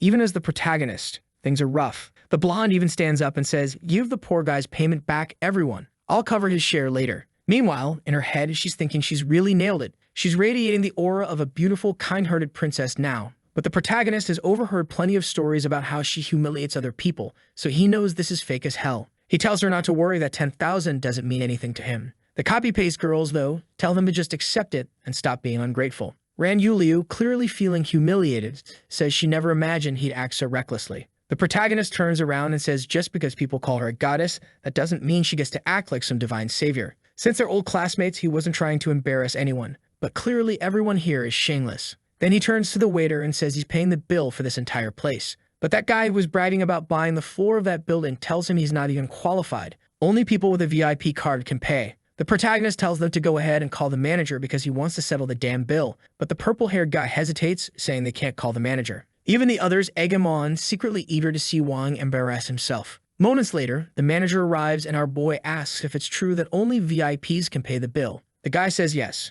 What the hell? You got to be VIP just to pay the bill. Man, if it were me, I'd eat and walk out without paying then. Wang then says he wants a card, but the trio start laughing, saying what a joke. He has no idea how expensive one of those is. Wang offers 500,000 for the card, but the guy still says it's not about money. This hotel has its principles. Everyone's cracking up, saying this kid must think he's in some drama acting like that. Then Wang offers 10 million. The guy starts trembling while the protagonist just sits back down at the table, saying that honestly he doesn't even care about the VIP card anymore. He just wants to buy a meal and eat in peace. The guy scratches his chin, puzzled. This kid doesn't look rich, so what kind of person drops 10 million just for a single meal? He walks up and says this joke has gone far enough, but Wang pulls it out and tells him to take it. The friends catch a glimpse of the gold card and say it's all scratched up. Normally, rare cards like this are kept pristine because they're so hard to get. Clearly, they think it's either covered with stickers or just a fake card. Everyone is sure he's gone crazy. Poverty must have fried his brain. The card gets scanned while everyone keeps laughing, saying it's hilarious watching him pretend to be rich. Then suddenly, the cashier twitches and announces it was successful, and the manager nearly has his soul leave his body. The man actually blushes, asking if 10 million really went through. Our boy says, well, it looks like he can finally enjoy his meal in peace, right? The manager, heart practically bursting, says absolutely, and then announces to everyone that unfortunately, they all have to leave the restaurant.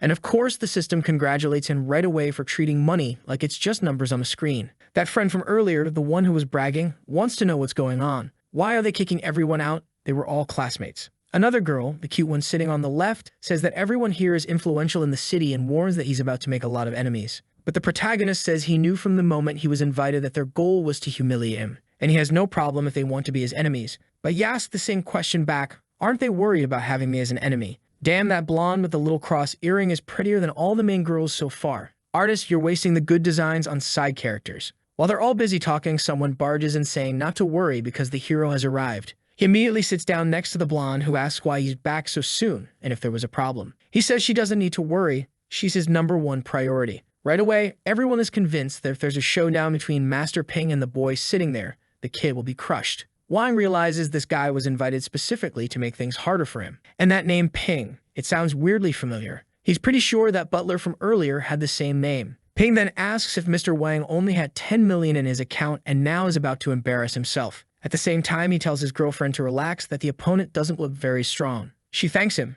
saying she finally feels safe. The protagonist glances over and says he thought this was just going to be a casual chat between classmates, but it seems like some people want to interfere. So he says he should thank them, pulls out his card and tells the manager to charge another 5 million to get that guy out of the room. The restaurant manager, honest as ever, is thinking that while the gods fight, he profits. But Ping raises him 15 million and 1. The protagonist calls for 20. Ping replies with 20 million and 1. The system urges our boy to keep going, telling him to win this battle. Meanwhile, Yuli was looking toward her future with her boyfriend, thinking that being with a rich man really does take a lot of problems off your shoulders. The protagonist finally says enough, charge 30 million, he's done with this. Once again, the side characters have better designs than the main girls. What's going on here? Everyone is telling the boy to stop, saying he's about to be humiliated by Ping. But after hearing 30 million, Ping hesitates. He's trembling inside. The kid is really spending 30 million just to have this private room and a meal. His original plan was to spend all this money and then explain to everyone that it was an investment, that it was all just a joke. But 30 million is insane.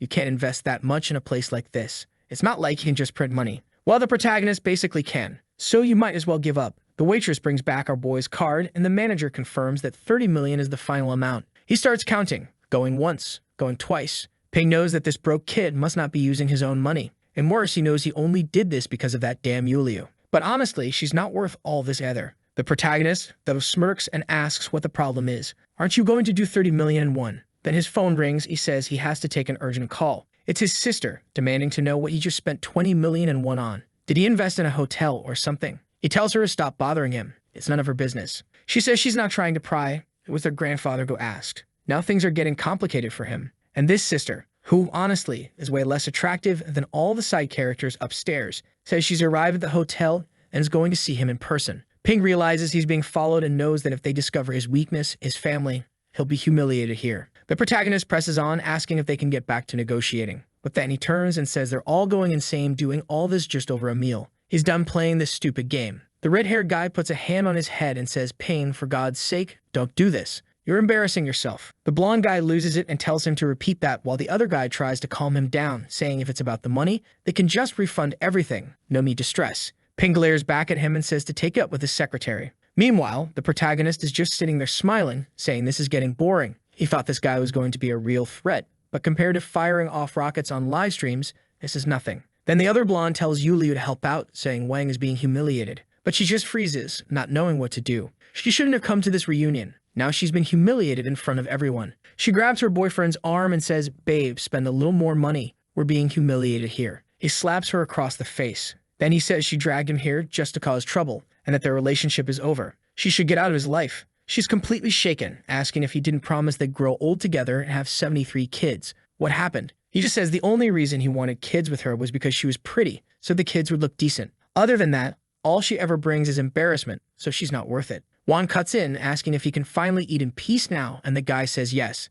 Then the blonde guy says the kid better hope he never runs into the Ping family again in Sang City. Suddenly, the door swings open. Zhao Zhao walks in asking what her big brother is doing here. Looks like she realized the family was embarrassing itself and showing up ready to clean house. She announces she's investing $2 million into the Shenwei Hotel. Smart move, she took it from just the restaurant to the entire place. Everyone is impressed.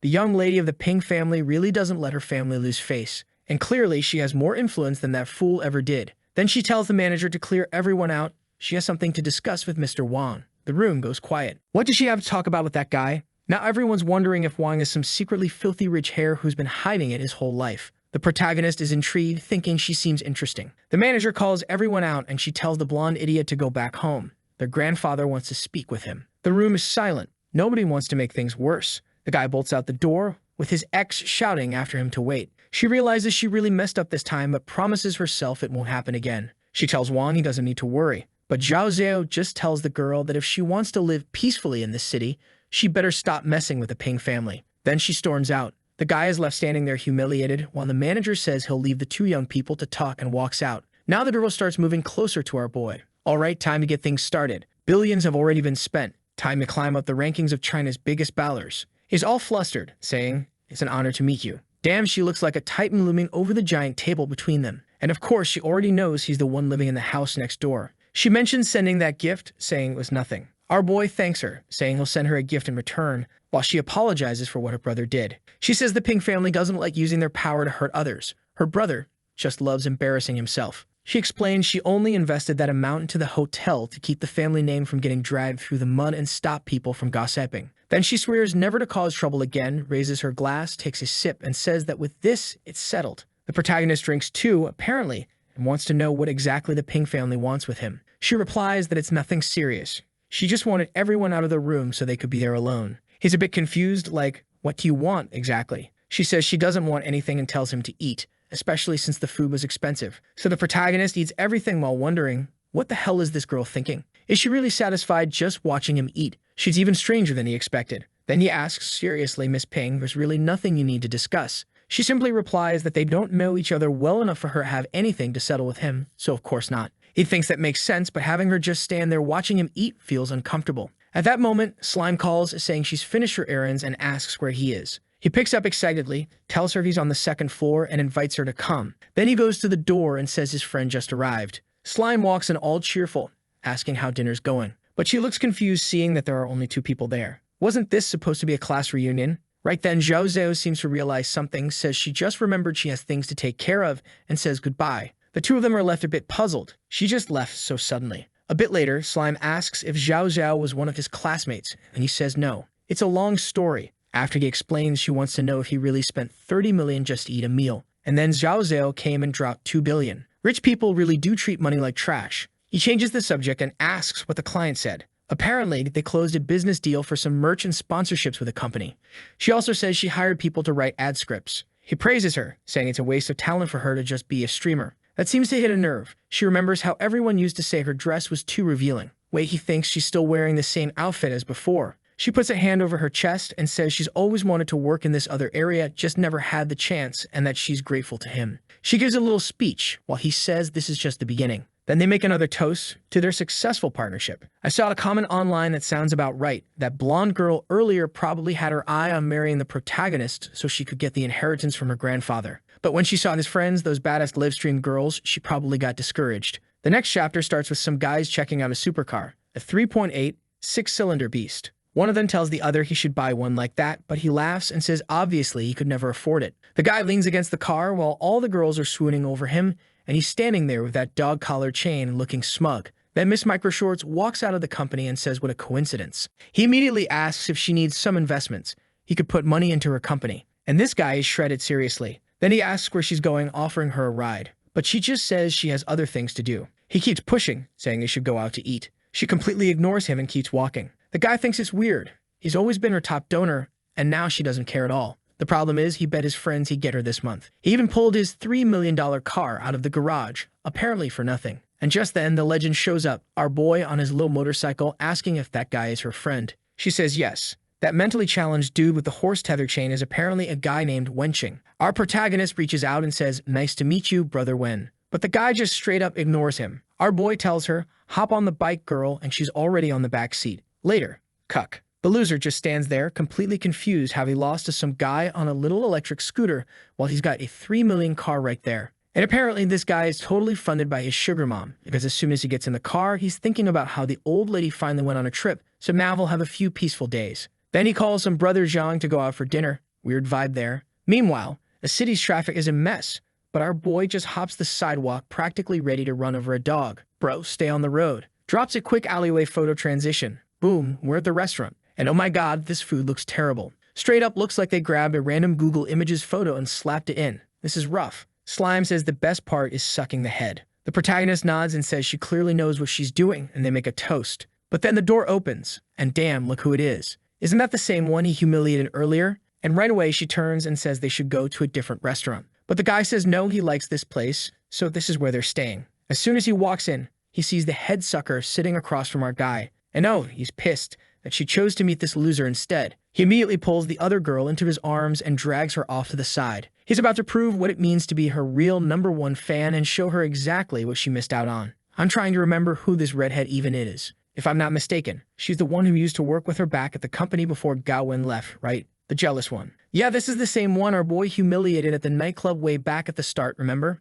And now she's sitting there thinking that while the fool Gaowen ends up with some random idiot, she's with a rich guy. Sweet Gaowen, though, turns to our boy and asks if they shouldn't warn Sinu that Wenching is bad news. But he just answers that everyone eventually runs head-on into the fate they deserve. Oof, let's see. Another one about to get eaten alive. Let's see if she's got the same technique as the other one and says the forbidden words. She thanks him while the guy says she's a good girl, but then she suddenly leans in and feeds him. He flinches in surprise. And right then, the woman bankrolling him shows up. Wow. Okay, she's older, sure, but she looks great. Only her hair even looks old. This shows Sugar Mommy is top tier. But now she's tearing into him, scolding him hard. Wenching knows that no matter how much he screws up, all he has to do is whisper some sweet words and he can win her back. But this time, the lady turns to poor Xinu and asks if she doesn't know he already has a girlfriend. Xinu is furious, not because she lost him, but because those two just saw her get humiliated. Then the sugar mom grabs Wenching and says she's given him everything, car, house, allowance, and he still cheated. Then she turns to Xinu and slaps her, saying she must have a death wish trying to steal someone else's man.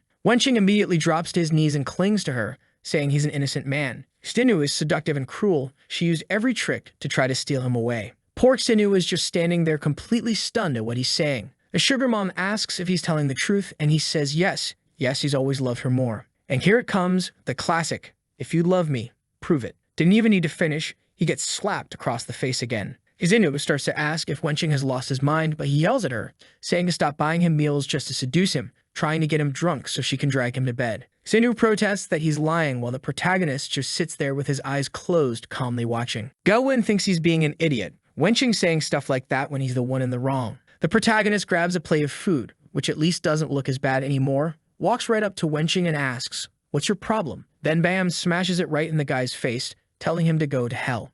Xinu is left stunned, saying, "Xingwan, you're defending me? Are you actually defending me?" Meanwhile, Wenching is standing there with food dripping all over him, and damn, it was all still hot. Brutal. The sugar mom asks if the protagonist has lost his mind, but he says both of them are shameless and tells her to take her boy toy home and get out of here. She's about to say something, but her conscience seems to agree. Better to take this idiot home. Wenching shouts that he's going to kill the protagonist, but our boy calmly tells him to repeat that, curious to know exactly how he plans to do it. And of course, Sinu is standing there thinking, oh my god, he fought to protect me. Am I overthinking this, or is he actually interested in me? But then Wenching snaps a bottle and lunges to attack. And wow, our boy moves like he's floating. Don't even know where this kid learned to fight, but he drives a fist right into Wenching's gut and drops him to the floor. Then he turns to the sugar mom and says if she's going to pick a younger guy, at least find one with a little self-control. The lady is practically glowing, saying, wow, he fights so well, and he's so handsome. Meanwhile, Wenching is on the ground about to puke, and he hasn't even eaten yet.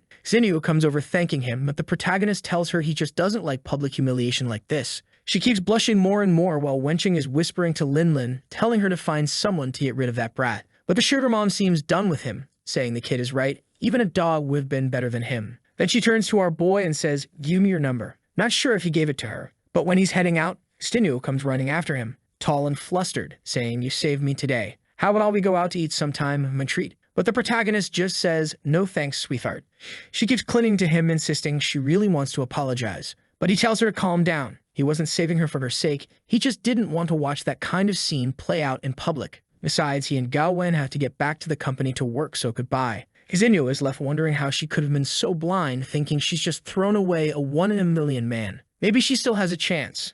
Gao Wen doesn't seem to have made any real progress with him yet. Meanwhile, the restaurant security asks who's going to pay for all the damage. The sugar mom points at Wenching, calls him trash, and smacks him with her heel, telling him to get lost. She walks past Xinyu without saying a word and leaves. Wenching realizes that now that Linlin is gone, he's done for. He's about to be completely broke. He tries to run to Xinyu for at least one last happy ending, but nope, face plants right on the floor. She calls him filthy and warns him that if he comes near her again, she'll call the police. Back at the company, the feisty one says our boy just can't help himself, always saving everyone. He replies that it was nothing, he just wanted to put an end to that threat. Then she shows him the project she's been working on. Thanks to their growing popularity, some of the girls have been invited to shoot a drama. The protagonist says that's a great idea and tells them to start training. They'll film 10 episodes right away and he'll cover all the costs. She says he doesn't need to, the company has money for that, but he insists that the company is still new and it's risky to spend its funds. So he transfers his own money, and of course, the system rewards him for never thinking about himself first.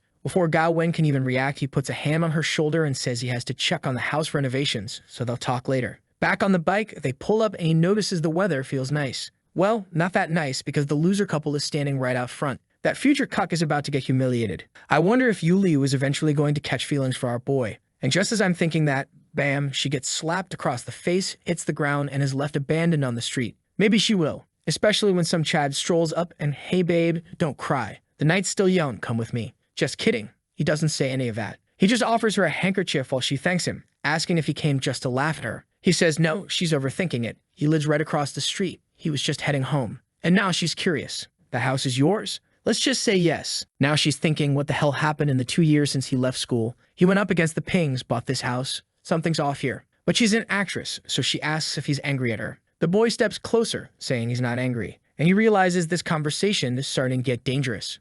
Obviously it is. He's the one stepping closer. And she doesn't waste her chance, saying that after what happened in school, she's happy he doesn't seem to hate her anymore. As the wise Mamoru once said, our protagonist is too much of a man to be simping, so he tells her she's got it all wrong. She says she just wants to clear a few things up, but he tells her there's nothing that needs clearing up. The system congratulates him for not being a simp and gives him 10,000, which is honestly pretty low. But this battle's not going to be that easy. She steps in closer again, asking why he seems so impatient. He steps back again and says that women should know how to keep proper distance, that it's not right for them to stand this close to each other. And once again, the system congratulates him, saying he's headed for a bright future. But then suddenly, the protagonist's face goes cold, gets all dark and serious, and he says, you always used to humiliate me, following me around back then. Now I feel nothing. You're just a stranger to me in this life. And damn, leaves the girl frozen in a literal freeze frame. He heads home, hands in his pockets, earns another 10,000 as the gates close behind him. He glances back once before locking the door. She heads home, collapses on the couch like an idiot, when suddenly her phone rings. Her friend says she's the luckiest person she knows. Sure, she lost that loser from the Ping family,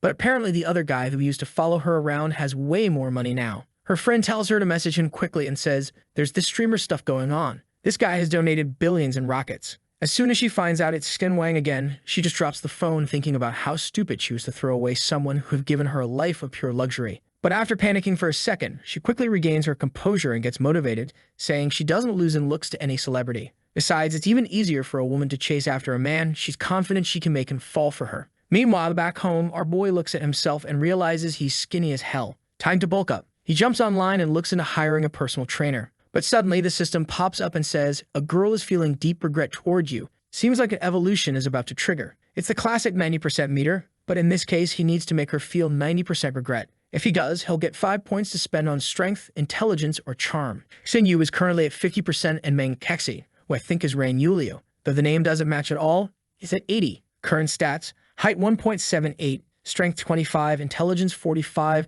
charisma 35. And without a second thought, since he's been wanting to get stronger anyway, he dumps all 5 points into strength. Looks like he got them right after unlocking this new system feature. He celebrates feeling an extra burst of strength in his arm, thinking this feature could have unlocked before he paid for all those lessons. But now he's got to go anyway. Might as well see if they're worth it. Next day at E-Hour Gym, he walks in. The receptionist asks if he's there to train, and he says yes. He tells her he booked 20 personal training sessions and his name is Hang Wang. While she's checking the computer, he looks around and notices it's full of girls in micro shorts. At least the place isn't too crowded and the equipment looks solid. Then the receptionist says she found the 20 sessions he purchased, but tells him he's not a member of the gym. He still needs to sign up and buy a membership card. He finds that a little weird. He already bought 20 lessons. She explains that those are separate things.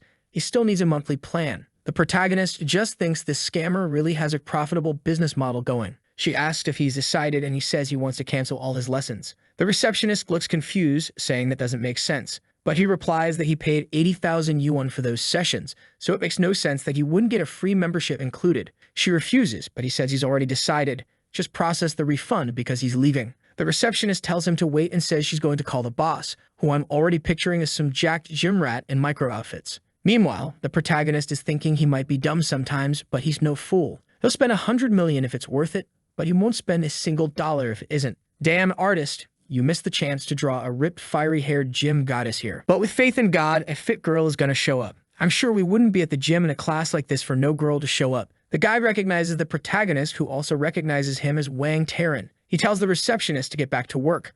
Like, I'll handle this. Our boy remembers. This guy was a school playboy, flirting with every girl around. Basically, a jerk that our boy doesn't like, no matter how decent he seems for a second. Then the guy asks if he really bought 20 personal lessons, and the protagonist says he wants to cancel. Right away, the guy figures he must have felt it in his wallet, but the protagonist just wants to know if this gym gives refunds or not. Taran tells him to calm down. He just saw a familiar face and wanted to chat a bit. Plus, he should know Gao Yuan works there too. He calls her over, sure she's gonna come all mad. While looking at our boy, he says he hasn't seen her in forever. Apparently, she was talking about him a few days ago. Then someone calls out to him and asks what's going on. Wait, that blonde girl? Doesn't she look like the one who dumped him? But wasn't her name Han Liu? Am I going crazy? Guess we'll see, right? He found confused. The protagonist, on the other hand, is pretty happy she popped up in the system of all her stats. 5'6", 115 pounds, 24 years old, 8 out of 10 looks, and 0% regret. Guess it really is a different blonde girl, right? Probably that girl's sister or something. And the protagonist is celebrating, time to rack up some more points. The plan was to make this girl regret how she treated him back then. He remembers how dumb he was, actually thinking for a second that she cared about him. He remembers her acting all cute, saying she saw him getting a love letter and telling him not to get distracted with other girls. Even though he was amazing, she was sure that girl only did that because of a dare or something. The protagonist, feeling a little shy, told her not to worry. He wasn't gonna fall for anyone else because he only liked her. Damn, turns out their thing ran deep. The hand-holding moment girl, and she, all sweet, said he meant so much to her. The protagonist always thought she liked him in some way, but obviously she kept him in that almost but never zone. He gave her gifts, but she'd tell him not to take it the wrong way and that other people might find it weird. Then the chubby guy would bring her a gift, she'd say the same thing. The blonde dude would bring her a gift, she'd say the same thing. And Wang knew one of the worst parts was that she acted like some rich Harris. And another problem, money alone wouldn't impress her. He always knew she had her eyes on that jerk Taran because the guy's jacked, looks like a model, and is huge. He's sure she only became a gym girl to hang around that guy. So how's he supposed to beat that? Still, he was hyped because the harder it is, the more fun it'll be to win her over. Then Yuan calls the protagonist, asking if he's got some kind of problem. Our boy, staring at her, thinks the plan is to make Taran look weak right in front of her. Man, no doubt he's about to dump every single point he's got into strength and start pulling 1,000,000 pounds. Then he says he thinks it's pretty abusive that after buying 20 lessons, he still has to pay for a membership. It just doesn't make sense. His buddy says that's the standard, and if he doesn't like it, he can just leave. The door's right there. Plus, he should be working out and walking a lot already, just from going to the subway to get to work. The protagonist says, yeah, that's a good workout, but it doesn't really count that much. And now that he knows Gao Yuan works there, he wants to buy a year's worth of membership just to show his support. Taran immediately puts his hand on Gao Yuan's waist and tells the protagonist not to get any ideas. Besides, they're not hurting for money, so he should quit acting like he's rich. They know his situation. Obviously, our boy is hating this deep inside. This bastard came to his gym and flirted with his woman. Weirdly enough, the protagonist laughs and says that his old buddy from back in the day understands his situation. Why not give him a discount? Taran, confused, asks what discount he's talking about, and our boy asks him to take it easy. They're old classmates. The protagonist knows this guy probably owns this gym because of the financial support that girl gives him. Damn, this guy's the real protagonist. He gets the hot girl and she even funds a gym for him to work at. What is this man? I want to be him right now. But not for long. He's probably gonna get humiliated soon, right? Jerk. Then Taran says that for the sake of their past friendship, he'll give him a 40% discount and bump his 20 sessions up to 30. But he better be careful not to embarrass himself at the gym and barely manage a few reps. Wag replies that he'll never forget this favor and that he'll definitely pay him back double soon. Then the dude leaves and the guy calls Zhang Qi, telling him to help our boy. Yuan waves goodbye, and right then the bald guy asks if his dad's ever trained before and what he wants to focus on. The protagonist, though, says unfortunately there won't be any training today. He's got something important to take care of. The guy thinks it's a little weird, but says fine. But when our boy leaves, the guy starts talking trash, saying it's shameful when men come to the gym just to pretend they're doing something. And the receptionist agrees, saying he's one of the worst, and a poor guy on top of that. But outside, the protagonist is smiling. The more they humiliate him, the sweeter the revenge will be. He hops on his scooter, asks the system to check his stats, and sees that he's grown a centimeter taller, realizing that maybe his strength or stamina is actually making him bigger. Now he's worried about turning into some giant monstrous bodybuilder, but the system tells him to wake up. That's not gonna happen. Then he thinks for a second and asks to see Sinua's and Mengxi's stats. Oh, so that blonde I was thinking of before, the one who looks like the gym girl, that's Mengxi. Got it. Thanks for the new name. And now the protagonist is hunting for his victims because he needs to rack up some points to get stronger. He's eager to max out Mengxi to 100% and see what happens. She's the target this time. Meanwhile, the baddie is all happy because even if she doesn't have Ping anymore, she still has a shot at winning over Wang. She knows he genuinely liked her back in the day, and right now she's putting together the perfect natural makeup look. She knows that to men this means pure natural beauty, and when she's ready, every last strand of her hair is perfectly set for seduction. And right then, the protagonist is calling her. She smiles, thinking that means he's been thinking about her too. Now that he's calling, he must be falling for her. This is way too easy. All she has to do is stick close to him, show a few submissive signs, because guys like him love that feeling of flipping the game around. Man, turns out this girl really does know everything. But the vibe she's giving off feels like she's kinda lying, because her regret just went up by 1%. The system mimifies the protagonist, and he finds it pretty interesting. So this brat really did like it when someone chased after her. He remembers how much she reminded him of Gao Yuan, who was love at first sight. Hard to believe that now he doesn't even want to hear about that other girl anymore. Right then, he picks up his phone and calls, and she answers, asking if he needs anything. He says it's nothing serious, while she's already smiling on the other end, wondering if her little technique worked, and he's about to ask her out. The protagonist tells her not to forget that he lent her a handkerchief to wipe her tears and she needs to give it back. The girl looks like a monster, asking him to explain what he even means by that. While the system praises our boy for such a pointless call, Mengxi stares at her phone, wondering who the hell asks for something like that back. She looks at herself in the mirror and says it doesn't make sense. Maybe he really does want to meet her, but he's too shy to say it straight. Of course, this loser must have made up that weird excuse. He's been like this since school. Or maybe he's got some weird fetish like wanting a cloth covered with her body fluids. I thought she'd be disturbed by that conclusion, but nope. She actually gets excited, thinking this is easy to win him over. She grabs a tissue and starts wiping everywhere, saying all she needs to do is add some fresh fluids. Clearly, this girl isn't all there in the head either. Then the protagonist gets another notification that her regret went up by another %. Wait, what? He just started, didn't even leave the spot, and it's already up by 2%? Felt just like when those simps were falling in love, but reversed. Damn, the protagonist says that in the end, nothing's left for the simp. It's classic beta boy stuff. Now at a cafe, he's sitting there thinking that lately the system only gives him missions involving women, and those pay way too little. He needs bigger opportunities, something more indulgent, something entrepreneurial. On his phone, he sees there's gonna be an auction for a pot that's basically a national treasure. While he's thinking it's a good idea, she shows up calling his name, and she notices right away that he's glued to that auction stream, which is something she actually loves watching. She immediately sits down, putting everything she's got on the table, apologizing for making him wait so long. She pulls a small box out of her pocket and says, "Here it is." The protagonist asks why she's so dressed up. She doesn't seriously think he likes her, does she? She's even rocking that natural makeup look with glossy lips. Besides, he only asked her to give back the handkerchiefs, so why the box? Mangshi tells him not to get the wrong idea. She didn't get dressed up for him. Plus, she says she only put on a little light makeup. But then, system goes up 1%. Right away, the protagonist says she's being fake. He's sure she's acting like this because she lost her shot with Ping, and now that he's not some broke loser anymore, she wants to use him as her backup plan. Damn, our boy just called her out completely. No mercy. She insists none of that makes sense. But the protagonist realizes this girl is a total love masochist. The more she complains, the higher the percentage climbs. Desperate, she demands to know how he even dares to think something like that. She says she always dresses up when she goes out, and besides, if he didn't want to see her, why did he ask to meet up in person just to return a handkerchief? The protagonist flat out says he asked her out just to humiliate her.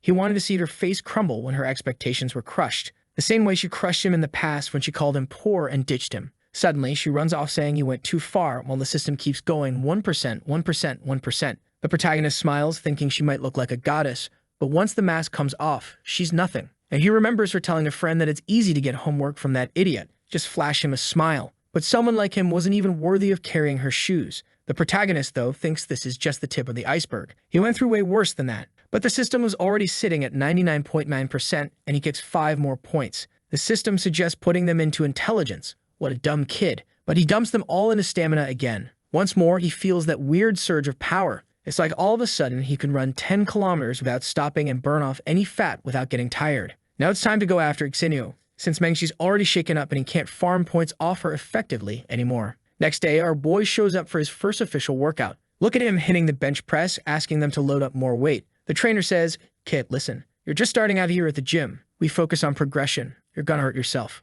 The protagonist thinks, this guy really thinks I'm weak. All right, old man, do this for me. Put 150 on the bar. The trainer's all freaked out, saying, "Man, you trying to die. If that bar drops on your head and snaps you in half, I'm out of a job. That's hard even for me." So the protagonist tells him to put 200 kilos instead. He just wants to test it, see how it feels. After getting all those points, he doesn't think it's that big of a deal. But the trainer's starting to lose his cool because the protagonist even pats his stomach and asks if he's scared he won't be able to help him. And honestly, the trainer's being a pretty nice guy here. The kid's basically asking to die, but the trainer's still being professional, even pointing to a fat guy across the room struggling with 200 kilos on his back doing squats. You won't handle that, kid. But the protagonist just asks if that's fear talking or if he's just refusing to help. Weirdly, the trainer almost collapses right there, and he's thinking he's screwed. He got the worst kind of student, the kind that always gets hurt and causes trouble for the coach. Right at that moment, Terran shows up asking what's going on. The chubby guy's busy staring at Terran's girlfriend's butt, by the way, burning holes into it.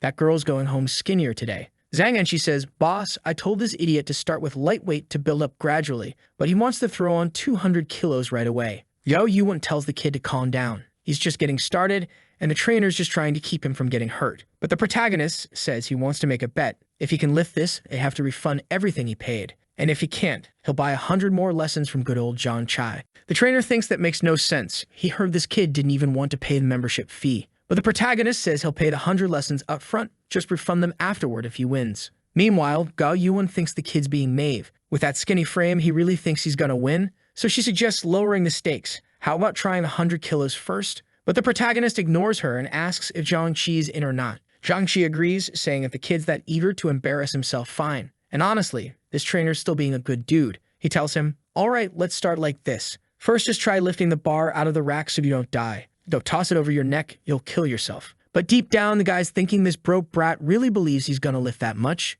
If he actually does it, he'll swallow every curse word he's thinking right now. The protagonist tells him to get ready, grabs the bar, and at first, it doesn't even budge. Zhangqi says he better quit before he hurts himself. Clearly, the bar didn't move at all. But then the protagonist digs deep, calls on his strength, and suddenly throws the bar upward, leaving everyone completely stunned. The guy's standing there with his jaw on the floor while our boy starts 2, 3, 4, 5, 6, 9 reps. While the guy's still trying to process what's happening, Gao Yuan is, well, looking a little turned on. Her eyes are all dazed, saying she's never seen someone so skinny and so strong at the same time. What is even happening here? But the protagonist racks the bar, looks at them and says, "All right, losers, give me my money back because from now on this is all free." Plus, he says he's still gonna come back to train from time to time, but they better get him a more skilled instructor. A guy who thinks 200 kilos is a lot is useless. Yeah, that was cold-blooded. Humiliates the woman, humiliates the trainer, who was just doing his job. Okay, sure, the guy's kind of a jerk too, so maybe he deserves a little humiliation. But right then, he gets a call from Sinyo. He waves goodbye to everyone and says he's got a date with a beautiful girl today and can't keep her waiting. Looks like Gao Yuan saw that and started wondering, how does this loser even have a hot girlfriend? Honestly, I think the protagonist went too hard on the trainer. They should have made the trainer way more of a jerk if they wanted that scene to feel justified. Like have him shove him, knock him down, step on his head, then humiliate him. That I could get behind. But the guy was literally just doing his job. Anyway, not every human is perfect, and now our boy's at the restaurant with Xinyo, who's glowing and saying she's excited to finally thank him for everything he did for her. But he's playing it cool, looking disinterested, and she's left wondering why he's acting so cold. He rejected her before, but accepted this time, so maybe she actually has a shot? She doesn't really get it. Then he explains that the company he used to work for lost a bunch of streamers and sponsors. Things over there are bad. Their monthly earnings dropped to 1/10 of what they used to be, and people who used to make $100,000 a month are now taking home like $3,000. The girls don't even want to work there anymore. And what's worse is that the company's forcing them into terrible situations, basically pushing them to quit so they have to pay out their own termination fees so the company can recoup some of the losses. She didn't know what else to do, was practically starving when she met Wencheng, but that guy turned out to be even worse. She was lucky she ran into someone as incredible as him. The protagonist, though, thinks it doesn't matter how sincere her gratitude is. Right now it's useless, because this isn't the kind of regret he's after. Then he tells the students to pay attention because the lesson on how to deal with her is simple. He's going to make her believe the opportunity she's been waiting for is finally here, and at the last moment he's going to snatch it away. She'll get anxious and want it more and more while he makes sure other people she knows are the ones who actually get those opportunities. In the end, she'll realize it was her own past actions that caused this and be completely crushed. Alright, protagonist, but how exactly you come out ahead here? What's your endgame, man? Tell us. Then he tells her it was nothing big, and that he called her there because he needs her help with something. She immediately lights up and says if it's something she can do, she will. Perfect moment, right? But instead of flirting, the boy goes straight for business. He tells her his company has a lot of new streamers starting out, but they really need someone experienced to serve as a mentor. He says he needs someone like her, but then suddenly cuts himself off, saying he's got a call to take. He answers and tells her to wait, then says they'll talk later. Damn, that's cold. I actually felt bad for her. She just said she was practically starving, and he tells her he's got the job she's been wanting. But right at the last second, he walks away, leaving her all happy for nothing. Brutal. People who struggle under capitalism know exactly how painful that feels. Then he sees that she posted on social media saying her luck has finally turned. She never imagined she'd find a boss who would treat her so well. Finally, she could work hard and make money. This poor girl is about to be completely crushed, while the protagonist sees her regret shoot up by 5% and thinks everything's under control. Then the scene shifts to Xeno's house. King, the blonde from the very beginning, also left the company, paid $2 million in penalties, but ended up joining our boy's side. And Xinyo is sure she'll probably be next. That makes her a little sad because it proves she should have gotten close to wine earlier. She'd be competing with Gao Wen right now, not with King. Then the scene switches to the cat company's office. When she arrives there, the other streamers are weirdly looking at her and telling her to just get out of there. She's confused, and right then the boss opens the door and calls Xinyo inside. In the office, he immediately accuses her of trying to seduce one of the investors' men, and now that woman is furious, and Xinyo is the one who's going to take the blame. She says that makes no sense, that it was the boss who told her to go after Wencheng in the first place. But he slams his hand on the desk and says he doesn't care what he told her, he wants results. If she can't pay for this, her contract penalty to leave the company will be doubled, and she'll be stuck there forever paying everything off. The poor girl is too stunned to even react, while the boss tells her to get out of his office. As soon as she steps outside, she sees a bunch of women packing boxes and asks what's going on. One of her friends says it's obvious, everyone's leaving. Naturally, they're all going to Dujin, because even with the penalty to leave, it's still worth it compared to what they'll earn there. One of her friends who joined that company in its first month already managed to buy an apartment with the donations she got from her new boss. That guy is apparently super generous, totally different from this failing cat platform that no one wants to be part of anymore. Right then, Sinno realizes this place is a sinking ship and she's not going down with it. Honestly, I thought the girl was a bit cruel, but her friend tells her this place is doomed and even offers to recommend her to Dujin if she wants. Sinno decides it's really not worth staying. Even if they doubled her penalty, she's gone. Only in Manhwas do they do this thing where the guy goes, I'm doubling the penalty, and she's like, oh no, it's doubled. What's next? He triples it. No. She remembers that Wang told her he believes in her and values her skills. She's sure he's a businessman, and even though they had conflicts in the past, everything will work out if she proves she'll be a good employee. But then a whole week passes, and at a cafe, someone tells her she's definitely qualified. But unfortunately, so many streamers have changed careers to Dujin lately that they aren't accepting anyone new. Right then, she falls apart inside, wondering how she's supposed to survive now. She paid all those fees to escape that cursed company, and now no one will hire her. At that moment, the protagonist is just chilling in his chair when her regret spikes another 20%. And judging by the comments, everyone's thinking the same as me. He's going way too hard on the redhead. She wasn't even one of the worst ones. All she ever did was call him poor, which he technically was at the time. But our boy is out here like Buzz Lightyear of humiliation, to infinity and beyond. The poor girl is at home, sitting there with fishnet stockings wrapped around her thighs. Damn, what a sight. Texting our boy on WhatsApp, asking if they can talk about that job opening he mentioned before. But he tells her Kinking already joined at Blonde from earlier, so forget it. She still insists, even sending a picture of a cute kitten winking at him, saying she just paid off the penalty to break her contract and that she used to be a top-performing streamer. So what about it? Does she still have a chance? He tells her that maybe she does have a shot. She just needs to talk to the recruitment team over there and see what happens. She'll probably do fine. But 5 days ago was when she found out all the positions were full and she asks if he can help her. 3 days ago, she messages again asking if he's there. 2 days ago, she asks if he's too busy. 1 day ago, she calls for him again and he apologizes, saying he had a lot going on. She invites him to grab a meal together, but once again, he ignores her. At that moment, the poor girl is thinking that if she had broken her contract back when he first opened his company, she wouldn't be in this mess now. But now she's screwed. Her house is mortgaged. That's how she managed to pay the penalty to leave her company. She has no source of income, no way to eat. She's got 800 yuan in her account, and she's already imagining that her old boss won't take her back since she tried to join Doujin and failed. On top of that, he'll probably make sure she can't get into any other company either. Blacklist her completely. She's crying in despair while imagining him still threatening her. But that whole thing was just in her head, and now she's left wondering what she's actually going to do. Then Slime walks into our boy's room and says Sinyo reached out to her.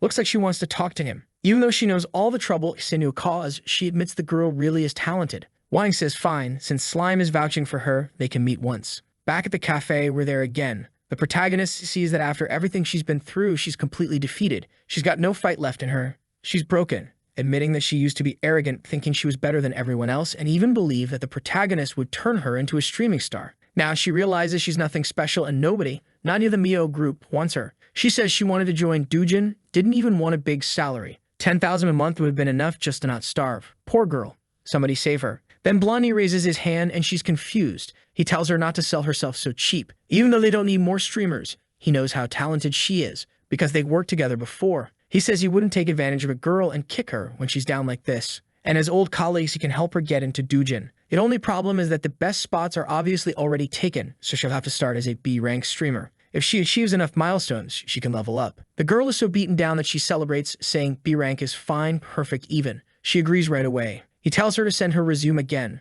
while she wonders if things would have turned out differently if she had smiled at him more back then. Outside, she's apologizing again, saying she never imagined that the person she used to humiliate the most would be the one to save her. The protagonist says it's good she finally understood, and with that, her regret shoots up another 5%, hitting 99% total. I'm pretty sure those percentages don't add up, but let's just say we didn't see all the times it ticked up. The protagonist busy farming aura, saying that in this life, you never know pain until the knife cuts you. Another 5 points into stamina. He's celebrating, saying he feels stronger than ever. At that moment, he had reached the peak of a normal human's potential. And me? I'm still feeling bad for the poor redhead. But now he's heading back to the gym to humiliate everyone again. Honestly, I'm kinda hoping poor Zhang-Chi gets roasted one more time. When he gets there, he sees Terran training, doing squats, and says that today is the perfect chance. He tells the receptionist he's going to hit the treadmill, while Gao Yuan is already wondering if he doesn't look stronger, more energized. He even seemed taller now and his body more balanced. What's going on, girl? Terran seems to notice something too and comes over to talk to our boy, saying he wanted a better personal trainer. So how about him? The protagonist says perfect, he's more than qualified. Then Terran says today they'll start with cardio. How about a light run for 50 minutes? The protagonist is shocked, but Terran tells him muscle isn't everything, you've got to have good cardio too. 50 minutes is basically the bare minimum. If he can't even handle that, he might as well quit. The protagonist says he'll try, but he's never in his life run for 50 minutes straight. Meanwhile, Terran's thinking this punk might have good strength, but his cardio's gotta be trash, and now he's going to prove it. Since this brat's trying to embarrass him, he's going to make him suffer. While Terran's living his best life, giving lessons to his girlfriend and grabbing every part of her he can, he notices our boy walking around with a group of baddies cheering him on. What the hell? Gao Yuan tells him he might want to pay attention, while Terran wonders what this kid's trying to pull. The girls are all circling around our boy, asking if they're allowed to look at his body. How did he get muscles that define imperfect? He really was strong, and the girls are practically drooling over him. They completely lost it, practically nosebleeding. At that moment, Terran turns to his girlfriend and asks if she's okay. But come on, Terran, what did you expect? I mean, yeah, she bought him a whole gym and everything, still trains with him, touching him all over. So yeah, it's hard to blame the guy for being with someone like that. Then the protagonist notices her regret jumped 10%, just as he thought for her physical appearance was what mattered most. So the protagonist calls out to Taryn, asking when they're starting the training session, but the guy's just wondering how this kid ran 50 minutes and still wants to talk about training. He tells him to take 10 minutes to recover first, but the protagonist says he's not even tired. Besides, he only has 2 hours to train, so he can't waste time sitting around. Gao Yuan can tell he's not faking it. He really doesn't look exhausted. And Tara's wondering if the kid's just trying to get the most out of his training because he thinks he won't be able to afford more sessions. He tells the protagonist it's better to rest and listen to his body's limits. But the protagonist just repeats that he's not tired and even asks if maybe Taran would be exhausted if he tried. That one gets under his skin. This brat is basically challenging him to a fight now out of nowhere. And here comes the villain backstory. Turns out in the past, Taran paid some thugs to attack Gao Yuan so he could show up and play the hero. But the protagonist got involved first and ended up getting beaten to a pulp. Then Taran used the opportunity, showed up at the perfect moment, and beat up all the guys who were already set up to lose to him. That's how Gao Yuan fell for him. And that's how he got this cushy life. Jerk. The protagonist asks again when the training's going to start. He's busy, coach. They need to be more efficient. Taran looks at his skinny legs and is sure he's been skipping leg day. Right away, he points out that his legs are too thin. How about they work on fixing his muscle balance? The protagonist thinks about it for a moment and agrees, saying that does sound important. Taran puts his hand on his shoulder and says they're heading to the equipment room. His plan is to make the protagonist scream in pain and despair, to completely shatter his masculinity and composure. From a distance, Gao Yuan is watching and thinking that, yeah, the kid really does have skinny little legs. He doesn't stand a chance compared to Taran. But a little while later, Taran's got a shocked look on his face. The protagonist asks if these machines have some kind of different weight setting, because he's already trained on 3 of them for a long time and still doesn't feel anything. Taran can't believe it, while his girlfriend's regret shoots up by another 30%. The protagonist is thrilled. Things are moving way faster than he expected. And right then, the girl comes bouncing out from Taran's side, happily asking if he's coming to train again tomorrow. Ouch, those words hit harder than a punch to the face. And if that wasn't enough, she asks for our boy's number. Oh my god, this girl has no mercy for poor Taran standing right there. Nothing left for the beta without a system. So she scans his QR code and our boy leaves, while Taran just stands there staring at the smile on her face. He's wondering why she's giving him that seductive smile and why she took his number. Right then, he grabs her arm and demands to know why she added him as a friend. She says he's an important client. After all, he bought a bunch of lessons, so she needs to expand her business. Yeah, sure. Sounds like she's trying to expand something else too. Taran snaps, yelling that he's not some important client, but she tells him to calm down. What is he jealous she likes Wong? He says the problem isn't her. It's the guy who's been hitting on her all this time. But she flips it on him, saying that apparently he has no confidence in himself and is just being passive-aggressive. And the poor guy's left standing there, completely lost, while she waves goodbye. Meanwhile, the protagonist gets home and sees her regret go up another 5%. Now all he has to do is sit back and wait for Taran to keep making mistake after mistake, while that regret meter just climbs higher and higher. He's already lit the flame of comparison between the two of them. He doesn't even have to do much anymore. There's a Chinese saying that sometimes doing nothing is better than doing everything. Then Mengxi calls him. If I'm not mistaken, that's the other blonde, the one who looks like Gao Yuan. She wants to know if he's free tonight, but he says, nope, I'm busy, unless it's something really important. She says she just wanted to invite him out to eat. So yeah, basically a date. But our boy, he says having dinner with her these days is meaningless. The moment he says that, he stares at his phone waiting to see if that last 1% will tick up and hit 100, but nothing happens. Meanwhile, Mengxi's in shock that he just hung up on her like that. She stands up and someone tells her to wait until they finish doing her hair, but she replies that nothing matters anymore. Back in her house, the door opens and she throws herself onto the bed, shouting that she hates that bastard Wang. Meanwhile, at our boy's company, he sneezes, probably from all the hate she's radiating, and asks what those files are. Gowen explains she's been doing the charity research he asked for. When he opens the book, he tells her to sign them up for the cultural treasures of Xiasheng. She mentions that celebrities will be there. And here comes the classic patriotic moment. Oh, we're going to participate in this auction and reclaim our relics for Chinese pride. What's with these people, honestly? Then she leaves the room and the protagonist gets another call from Mengxi, but he just hangs up again. The poor girl can't believe he really doesn't even want to talk to her. She's wondering if she said something wrong, why the guy who used to chase her is now acting like this. It's so frustrating. She has no clue what he's thinking. She sits on her huge bed, wondering if she just lost her only chance. The protagonist keeps getting calls from her and even adds her contact with a note. Just one extra bonus point. Right then, he's arriving at the gym, while the poor girl spent the whole night trying to call him and couldn't get through. Her twin sister asks, why did you take so long? He just says, I had better things to do. She hands him some water, saying, here, drink this so you don't get dehydrated. Meanwhile, she's thinking, I told Taryn he's not into me. But why do I feel disappointed? And the worst part is, he really isn't. The only thing he wants from her is points. This protagonist isn't giving her anything else. He thanks her for the water, says everything's fine, but that it'd be best if they kept things professional and separate. Then he turns around and says goodbye, leaving her completely confused. How could his feelings just vanish? She's got the looks, fair enough. She's got the money, true. She confronted another guy's whole lifestyle. So, why doesn't he want me? Taryn's just standing there watching all of this, fuming. He's sure this punk is after his girlfriend. And to be honest, she seems more interested in the protagonist than she does in Taryn. Our boy starts working on some curls while the half-dressed girls at the gym are talking about how lucky his girlfriend must be. Damn. And she walks up asking what he's training today. He says legs. She asks why he's so focused on leg day, and he replies because it's useful for a lot of things. And of course, she's probably imagining he means that. Obviously, guys, it's for carrying grocery bags up the stairs. What else would it be? The protagonist then asks, don't you have other clients? She says she does, but they haven't arrived yet. Meanwhile, she's wondering why it feels like he's trying to get rid of her. Then Taryn's hand slides around her waist, while he's thinking that this punk is about to see that only he gets to touch that little waist. Bastard. But she's not happy about it and tells him to respect the workplace. Taryn tries to argue that it's normal between them, but she pushes him hard in the chest and says they need to separate their relationship from the gym. Her regret jumps another 5%. Our boy just says they can deal with their little drama themselves. Just as he thought, he doesn't even have to do anything. Just being there is enough to make Taryn dig his own grave. And Taryn's there holding onto the most loyal girlfriend in China, asking if she's on her period. She gets mad, telling him to stop talking about that in front of everyone. He tries to apologize, but she storms off, telling him not to talk to her anymore because she's tired of him always bothering her. Taryn's devastated, but of course he assumes it must have been something Wang said that ruined things for him. At that point, he calls his crew, saying he needs backup. Today's the day he's going to blow off some steam. When the protagonist finishes training, she comes back all excited again, saying they should go out for dinner sometime and relive their old school days.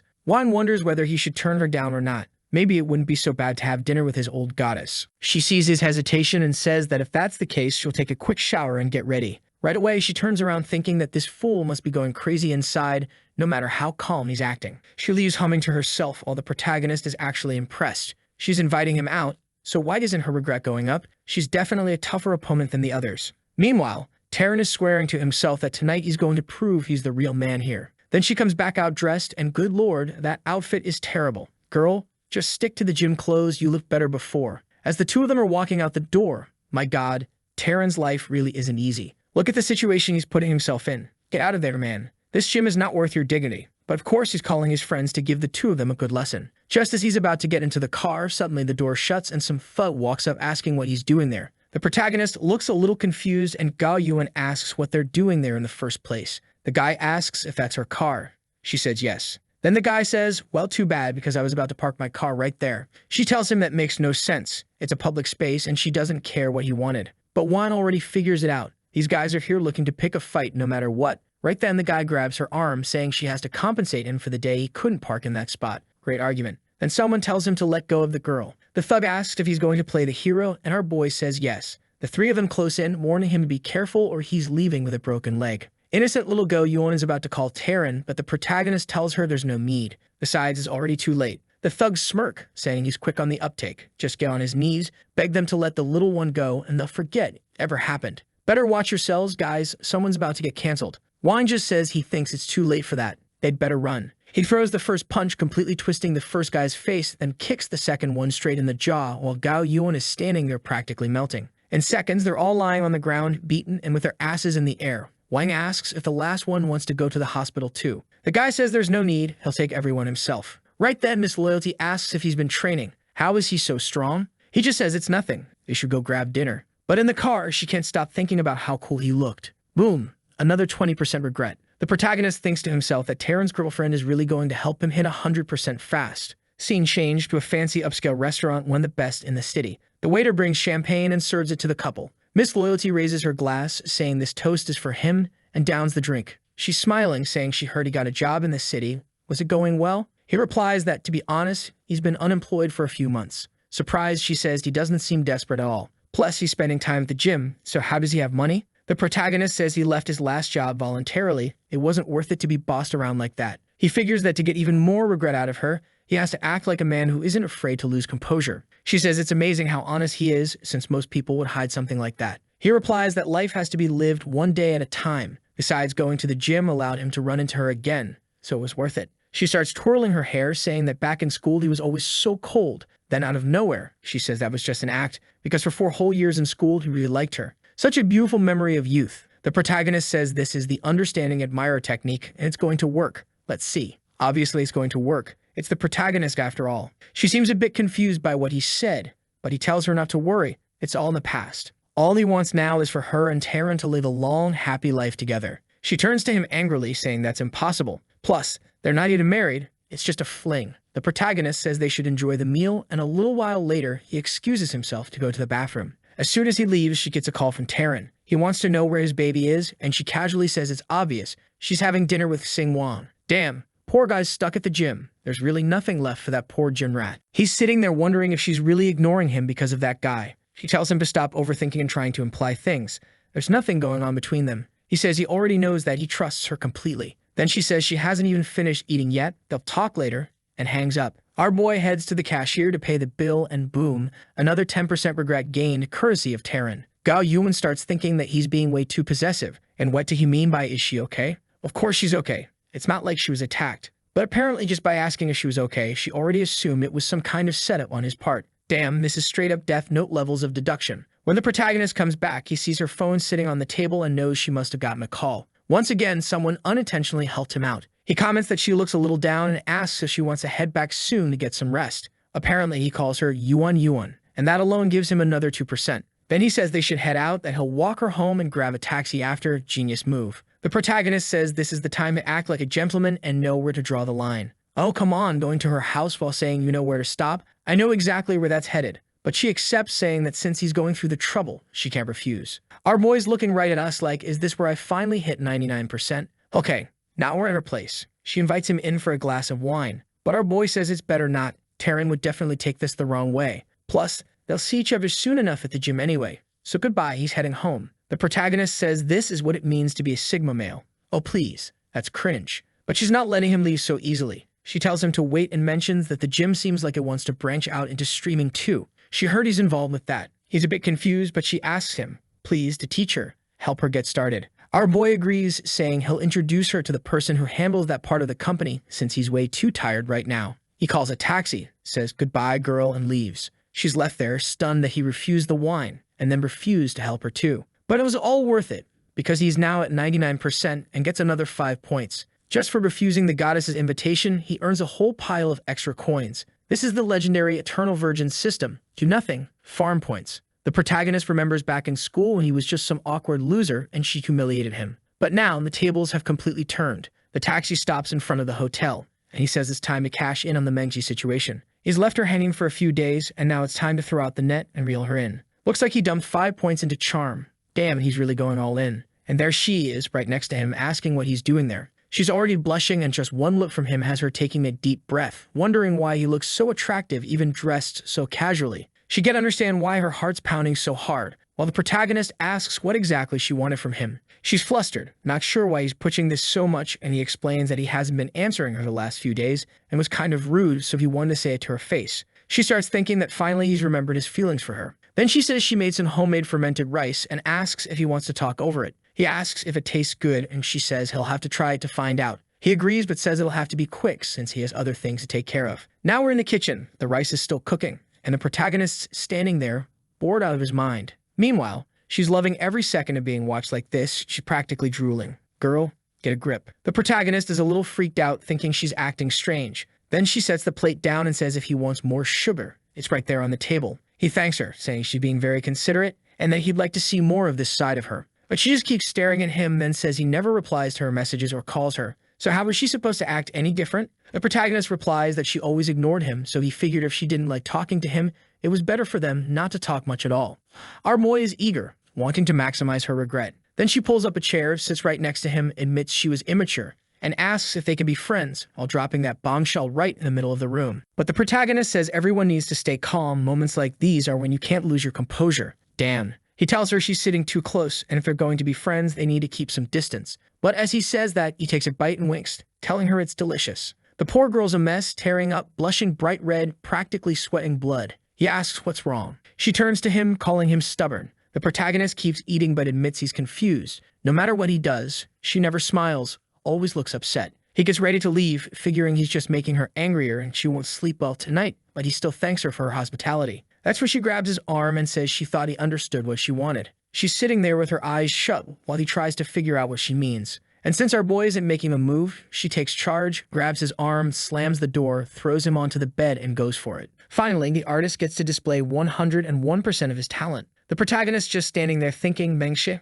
what's happening? The girl's heel hurts. She fell to her knees, and she says she's not asking for his heart just yet. But she doesn't want to start this relationship from zero either. The protagonist asks if she's sure, and then, yeah, there's no going back. The mechanical bull just got switched on. The girl bites him playfully and goes all in, no regrets, taking the lead. But the protagonist, sharp as ever, flips the situation back on her. And just like that, after 52 chapters, Wang finally scores his goal, folks. And honestly, I don't even know if the bastard hit 100%, but he wakes up completely red-faced, thinking that even though he tried to keep his composure, his mind went totally blank. Then she wakes up asking him for a massage, and the system notifies him he's at 100%. He's just standing there admiring the system's power, wondering what's going to happen next. At the same time, he realizes that maybe to push that last percentage, he had to trigger a powerful emotion. Then he orders the system to hand over the reward for reaching 100%. The system explains that once he reaches 100%, the person starts helping him earn money. 30% of everything she makes gets converted into money for him.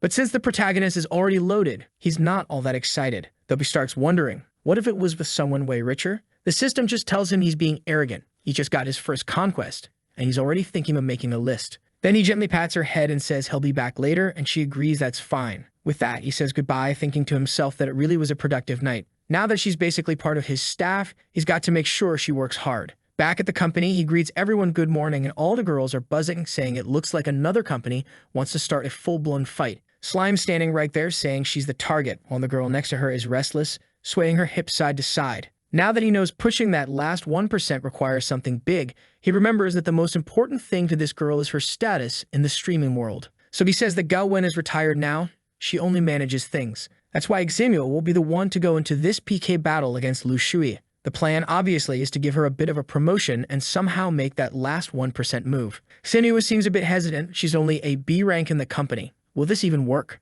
But the protagonist just tells her that when opportunity shows up, you can't let it pass. She says fine. Right away, our boy tells Gao Wen to inform the enemy team that they're going through with the duel. The scene cuts to another building, barefoot on one foot, shoe on the other. Ah, yeah. That's how you know this is a high-level competitor. Oh, it's that girl from the club earlier, who remembers the legend, and she confirms that Dujin's side accepted the challenge, but it'll be a team battle. He says that's fine and asks when it starts. And holy hell, this guy's got a system too. Liang Chiu's system, Simp Tycoon. Oh boy, he's competitive too. And will the protagonist handle this? Simp Tycoon is the system where you spend money on women to win. And the two glowing orbs in his system tell him not to worry, stroking his ego, saying that today he's finally going to humiliate that entire group. After tonight's match, he'll never have the courage to stream again. Liang Chiu's sitting there thinking this is the perfect night to shower Gao Wen and Ximyo with gifts. If he worships them hard enough, he'll be flooded with system rewards. Then he grabs her arm, asking what he'll get as a reward if they win. She tells him to let go since there's a crowd watching from outside.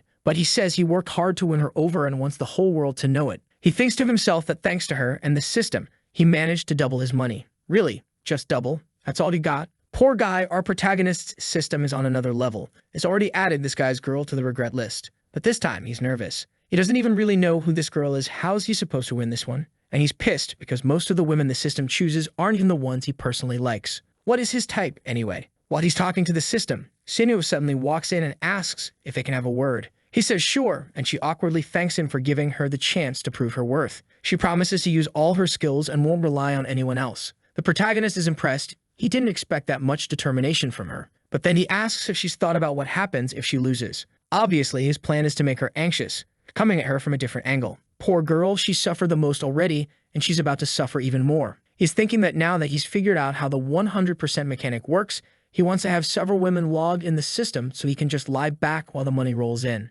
Zeno is a little confused, wondering why this weirdo is laughing so much. Once again, he asks what she'll do if she loses. She says not to worry. There's no way she's losing. The protagonist says fine, he'll watch closely and see how she handles this PK. But she should know that when he steps in, things won't be so easy. She says it won't be necessary. She'll honor the company. He says all right then, if she wins this PK, he'll promote her straight from B rank to S rank.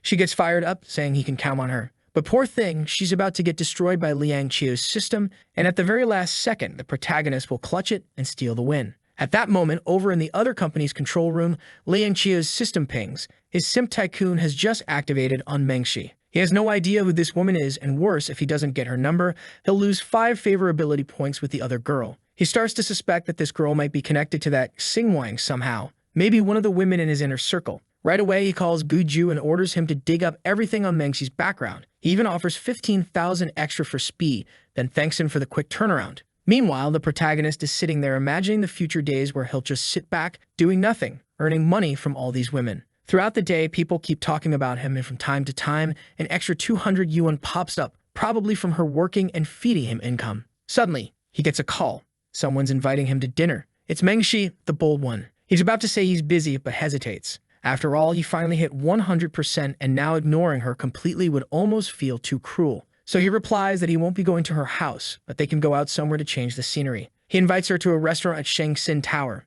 and she gets excited, saying she'll be there at 7. Meanwhile, Liang Chao is receiving intel that Mengshi rented a car and will be at the tower at 6. Damn, this dude's system is full-on stalker mode, not simp mode. Looks like this guy's system really is just bootlicker tycoon. Poor guy, he's about to suffer going up against our selfish, overpowered system. Now we're at dinner. They toast, and the two of them are laughing and enjoying themselves. Our boy tells her she's been working hard. You can tell she's exhausted. She admits she got a bunch of meetings today and is tired, but she's happy he noticed that she's been different lately, maybe a little less drained. But the only reason he noticed is because of the money notifications coming in. So he tells her to eat, regain her strength, while she just sits there smiling. Meanwhile, the protagonist is wondering if he's going to have to actually become this girl's boyfriend. That would be so much work. The system chimes in, saying good relationships require effort. The protagonist suddenly feels insecure, and he actually loses 100% progress if he slacks off. He urgently needs to conquer a few more girls to boost his stamina and charm. A perfect target would be this Lu Shuai who just got added to the system. Mengshi then says she's going to the bathroom. He says okay, and the door shuts. The system tells him he should expand his social circle to summon new friends. He squirrels the wine, thinking that's not a bad idea. The charity event is coming up, and that'll be the perfect chance. Mengshi washes her hands, reapplies lipstick, and as she steps out, she bumps into Liang Chio's guy, who immediately puts his hand on her waist. He apologizes, asking if she's hurt. She says she's fine, but looks confused. And this guy, all smiles, asks if they've met somewhere before. Nope, not working. She just turns and tells him he's got the wrong person, while thinking, what kind of idiot uses such a lame pickup line? Meanwhile, Liang Chao is literally having a Manhwa moment, thinking this was fate. The rich, beautiful girl humiliates the guy who seems totally average. But wait, this guy makes it into his own Manhwa too, because he signals his buddy, saying this is his chance. Time for technique number 2, it's crisis creation time. The thug calls out to Mengshi asking, hey pretty thing all alone, add me to your contacts. But she just snaps back with a get lost, you creep. This guy thinks he's smooth, says, wow, you're sharp like a little spicy pepper. She's ready to kill this bastard, but then he grabs her arm, saying things are just getting started. But right then, Liang Chao shows up, saying the hero has arrived. He shoves the guy and asks if he's not going to respect what the lady said. Seriously, everyone in this story is garbage. The thug asks if he's crazy. Doesn't he know who he's dealing with? He's the president of the Tian Cheng group. Liang Chao just says he doesn't care who the guy is. A real man never hurts a woman. But from the look on Mengshi's face, she's not buying it. She finds the whole situation weird. This guy hit on her a second ago, and now he's playing the hero. It feels like some bad soap opera scene. He turns to her and asks if she's alright. Does she want to go to the hospital or press charges against the guy? Poor dude, he's already imagining she's about to fall into his arms and give him her contact info. Sorry, buddy, you're new to this whole system game. Mengshi, looking a little confused, says that's a bit of an overreaction. A simple apology from the guy is more than enough. But the thug in the back warns them they're screwed. He's calling his crew, and this won't end cheaply. He's already on the phone while Liang Chao tells him that makes no sense. He was the one harassing the girl, how dare he act like the victim now? Just then, Wang shows up asking what's going on. He'd been waiting for her and she was taking forever, so he came to check. Now he's standing right there, face to face with everyone, and Liang Chao is practically shaking. He had no idea Mengshi was here meeting another guy. And Mengshi immediately grabs Wang's arm, saying these creeps were bothering her. She says the guy in front seemed to be trying to help, but he was kind of strange too. The protagonist thanks him for stepping in to protect her, calling him a good man. Liang Chao forces a smile, saying it was nothing. He was happy to help, while thinking he's screwed. The system gave him a girl who's already involved with someone else. Still, he tells himself to stay calm. He's got enough money to win over anyone. He just has to play the system's game, and soon enough this goddess will be his. Juan asks the thug if his buddies are going to show up soon, as the food's getting cold. He just wants to know if he can eat first. Mengshi is impressed by how calm he is, which makes her like him even more. And Liang Chao, at least not completely stupid, realizes that if he keeps pushing now, it'll only make her hate him more. So he says that since the two of them are safe, he'll leave him alone. As he walks past, he tells Wang to learn when to walk away. But Wang seems to have noticed everything. He knows plenty of people are watching Mengshi, considering the goddess status she has. Then Liang Chao turns back and says that since she already has a man, he just wasted his time and is leaving. But Wang stops him and says his performance was good. What theater does he act for? The guy looks confused, asking what theater he's talking about. And while he's wondering if Wang figured it out, Wang tells him to drop the act. He knows this fake hero routine. Mengshi realizes her suspicions were right. Liang Chao ignores him, saying he's a businessman and has no time to waste with trash like him, then turns to leave. But Wang suddenly says he'll pay 10 times the amount. The guy hesitates, asking what he means. Our boy says that a smart man never lets a chance like this slip away. Meanwhile, in the parking lot, Liang Chao gets into his car, fuming. He's pissed that this detective plan was useless and only messed everything up. Then his system warns him he's got only 4 hours left before the mission deadline. He better hustle. Damn, so his system punishes him if he fails to win her over. He's pounding the steering wheel, saying he's screwed. There's no way this is working out now. Not after all that. He decides he doesn't care about the system anymore. He'll take the 5-point penalty. What matters is he'll make money off other women eventually anyway. Scene shift to Mengshi's house. And like they say in soccer, after the first goal, every goal gets easier. Yeah, there's even a little drool there. She had to be censored with the Puritan seal because she was being way too bold. Damn, I thought the next chapter would jump straight to the morning, but no, our protagonists, they're covering her up, asking what she's doing. Girl's just sitting there confused. Like, what does he mean what she's doing? It's pretty damn obvious, you idiot. He says she doesn't have to thank him that way, but she snaps back with a no way and dives right in again. The protagonist wants to back off to escape, but this game has no system to save him. He's defeated easily. Champagne practically pops in the house next door, but you can tell something's going down over here too. Next day in the streamer room, Gao Wen tells Xinyu to get ready. Today she has the advantage, and she has to show the company's strength. Win or lose, it doesn't matter. What matters is proving her experience and honoring everyone watching. Xinyu says she understands. Then Gao Wen steps into our boy's office, asking if everything's ready. She says yes, everything's set. The flights are in 2 days and multiple 5-star hotels have been confirmed. The protagonist thanks her and then says, "Come here, take a look at this monitor. How do you think we take down this chick right here?" Gao Wen looks confused. On the screen is Lu Shui. The protagonist explains that this woman targeted her at the bar that time and now she's attacking the company. There's no way he's letting that slide. But Gao Wen says that'll actually be easy. She explains Lu Shui only bows to 2 things, money and a man who's in control. For her, there's nothing better than a guy with loads of cash and an aura that leaves her with no options. And our boy just sits there thinking money's the easy part. But how the hell am I supposed to be dominant? I'm a gentleman, I'm chill. How do I even act like that? This is gonna be awkward. Wait, wasn't it? In 2 days? But now Gao Wen says the live battle starts in 2 minutes. The protagonist says he's excited. Xinyu takes a deep breath and starts her live stream. She's all in, total tryhard mode, giving her life to this PK.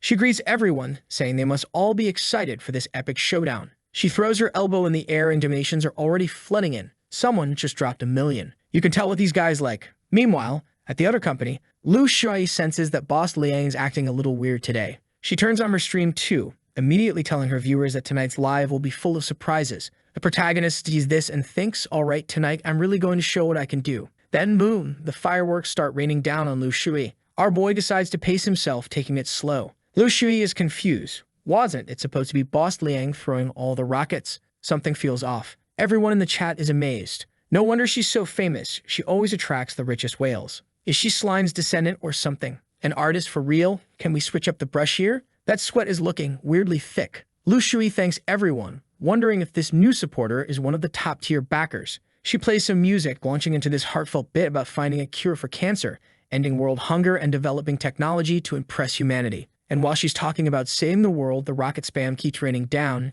and the artist's brush is going wild. Meanwhile, poor Xinyu is trying hard on her side, but she looks calm, collected. Then suddenly, ships and rockets start raining on her side too. She thanks everyone, smiling gently. Turns out she's calmer than I thought. Our boy just watches both streams quietly. Then Shui suddenly turns to our boy's bathroom metaphorically, saying his username is way too modest and asking for his real name. The protagonist thinks that if she's being this sweet, then she's about to get an even bigger shower of support. But unfortunately, a moment has come. He pulls out 15 phones, all tuned to Xinhu's stream, preps his fingers, and unleashes rocket barrages 50 at a time. The artist has never worked this hard. The guy's thumbs are practically glowing red. Xinyu asks her viewers what they thought of her dance just as her entire screen gets covered in rockets. Nothing else is even visible anymore. The guys in the chat are even complaining they can't see the girl dancing anymore, and the protagonist is just sitting there wondering why they're mad at him. Even the system chimes in, telling him, stretch those fingers. I'll blow on them to cool them down. While Xinyu is tearing up with emotion, Lu Shui looks confused.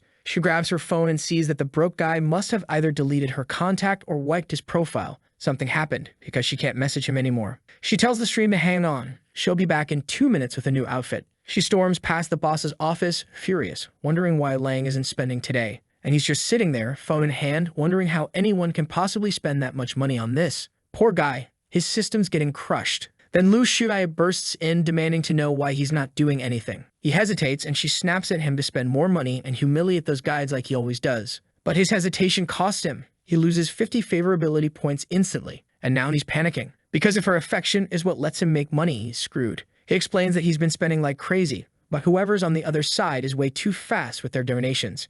She tells him it's fine if they go slow, as long as they don't lose in the end. But Liang Cheo's sweating. His spending limit is 200 million, and he can only use it on a girl who's his current target. She crosses her arms, saying she'll just sit back and watch his amazing performance. Now he's terrified. This just started and he's already down 50 million. On top of that, she lost 50 favorability. This woman is way too materialistic. The problem is, she's his first target. If he loses her, he loses all his income. He takes a deep breath and focuses. He has to turn this around. Then he unleashes a massive barrage of rockets. Our protagonist sees that the enemy is taking this fight seriously. But he's not Sung Junwoo still, he's ready for war. He decides he's going to end this in one single strike and drops another massive wave on Xinyu. He's even striking a pose as the system praises him, while Liang Cheo is completely dumbfounded, wondering where all those rockets are coming from. Poor guy even drops his phone, falling to the ground crying. He starts screaming in desperation, and the women outside are asking what's wrong with him. He's acting weird today. And then Lu Shui announces they've lost. All of her top donors are now switching sides to support Dujin.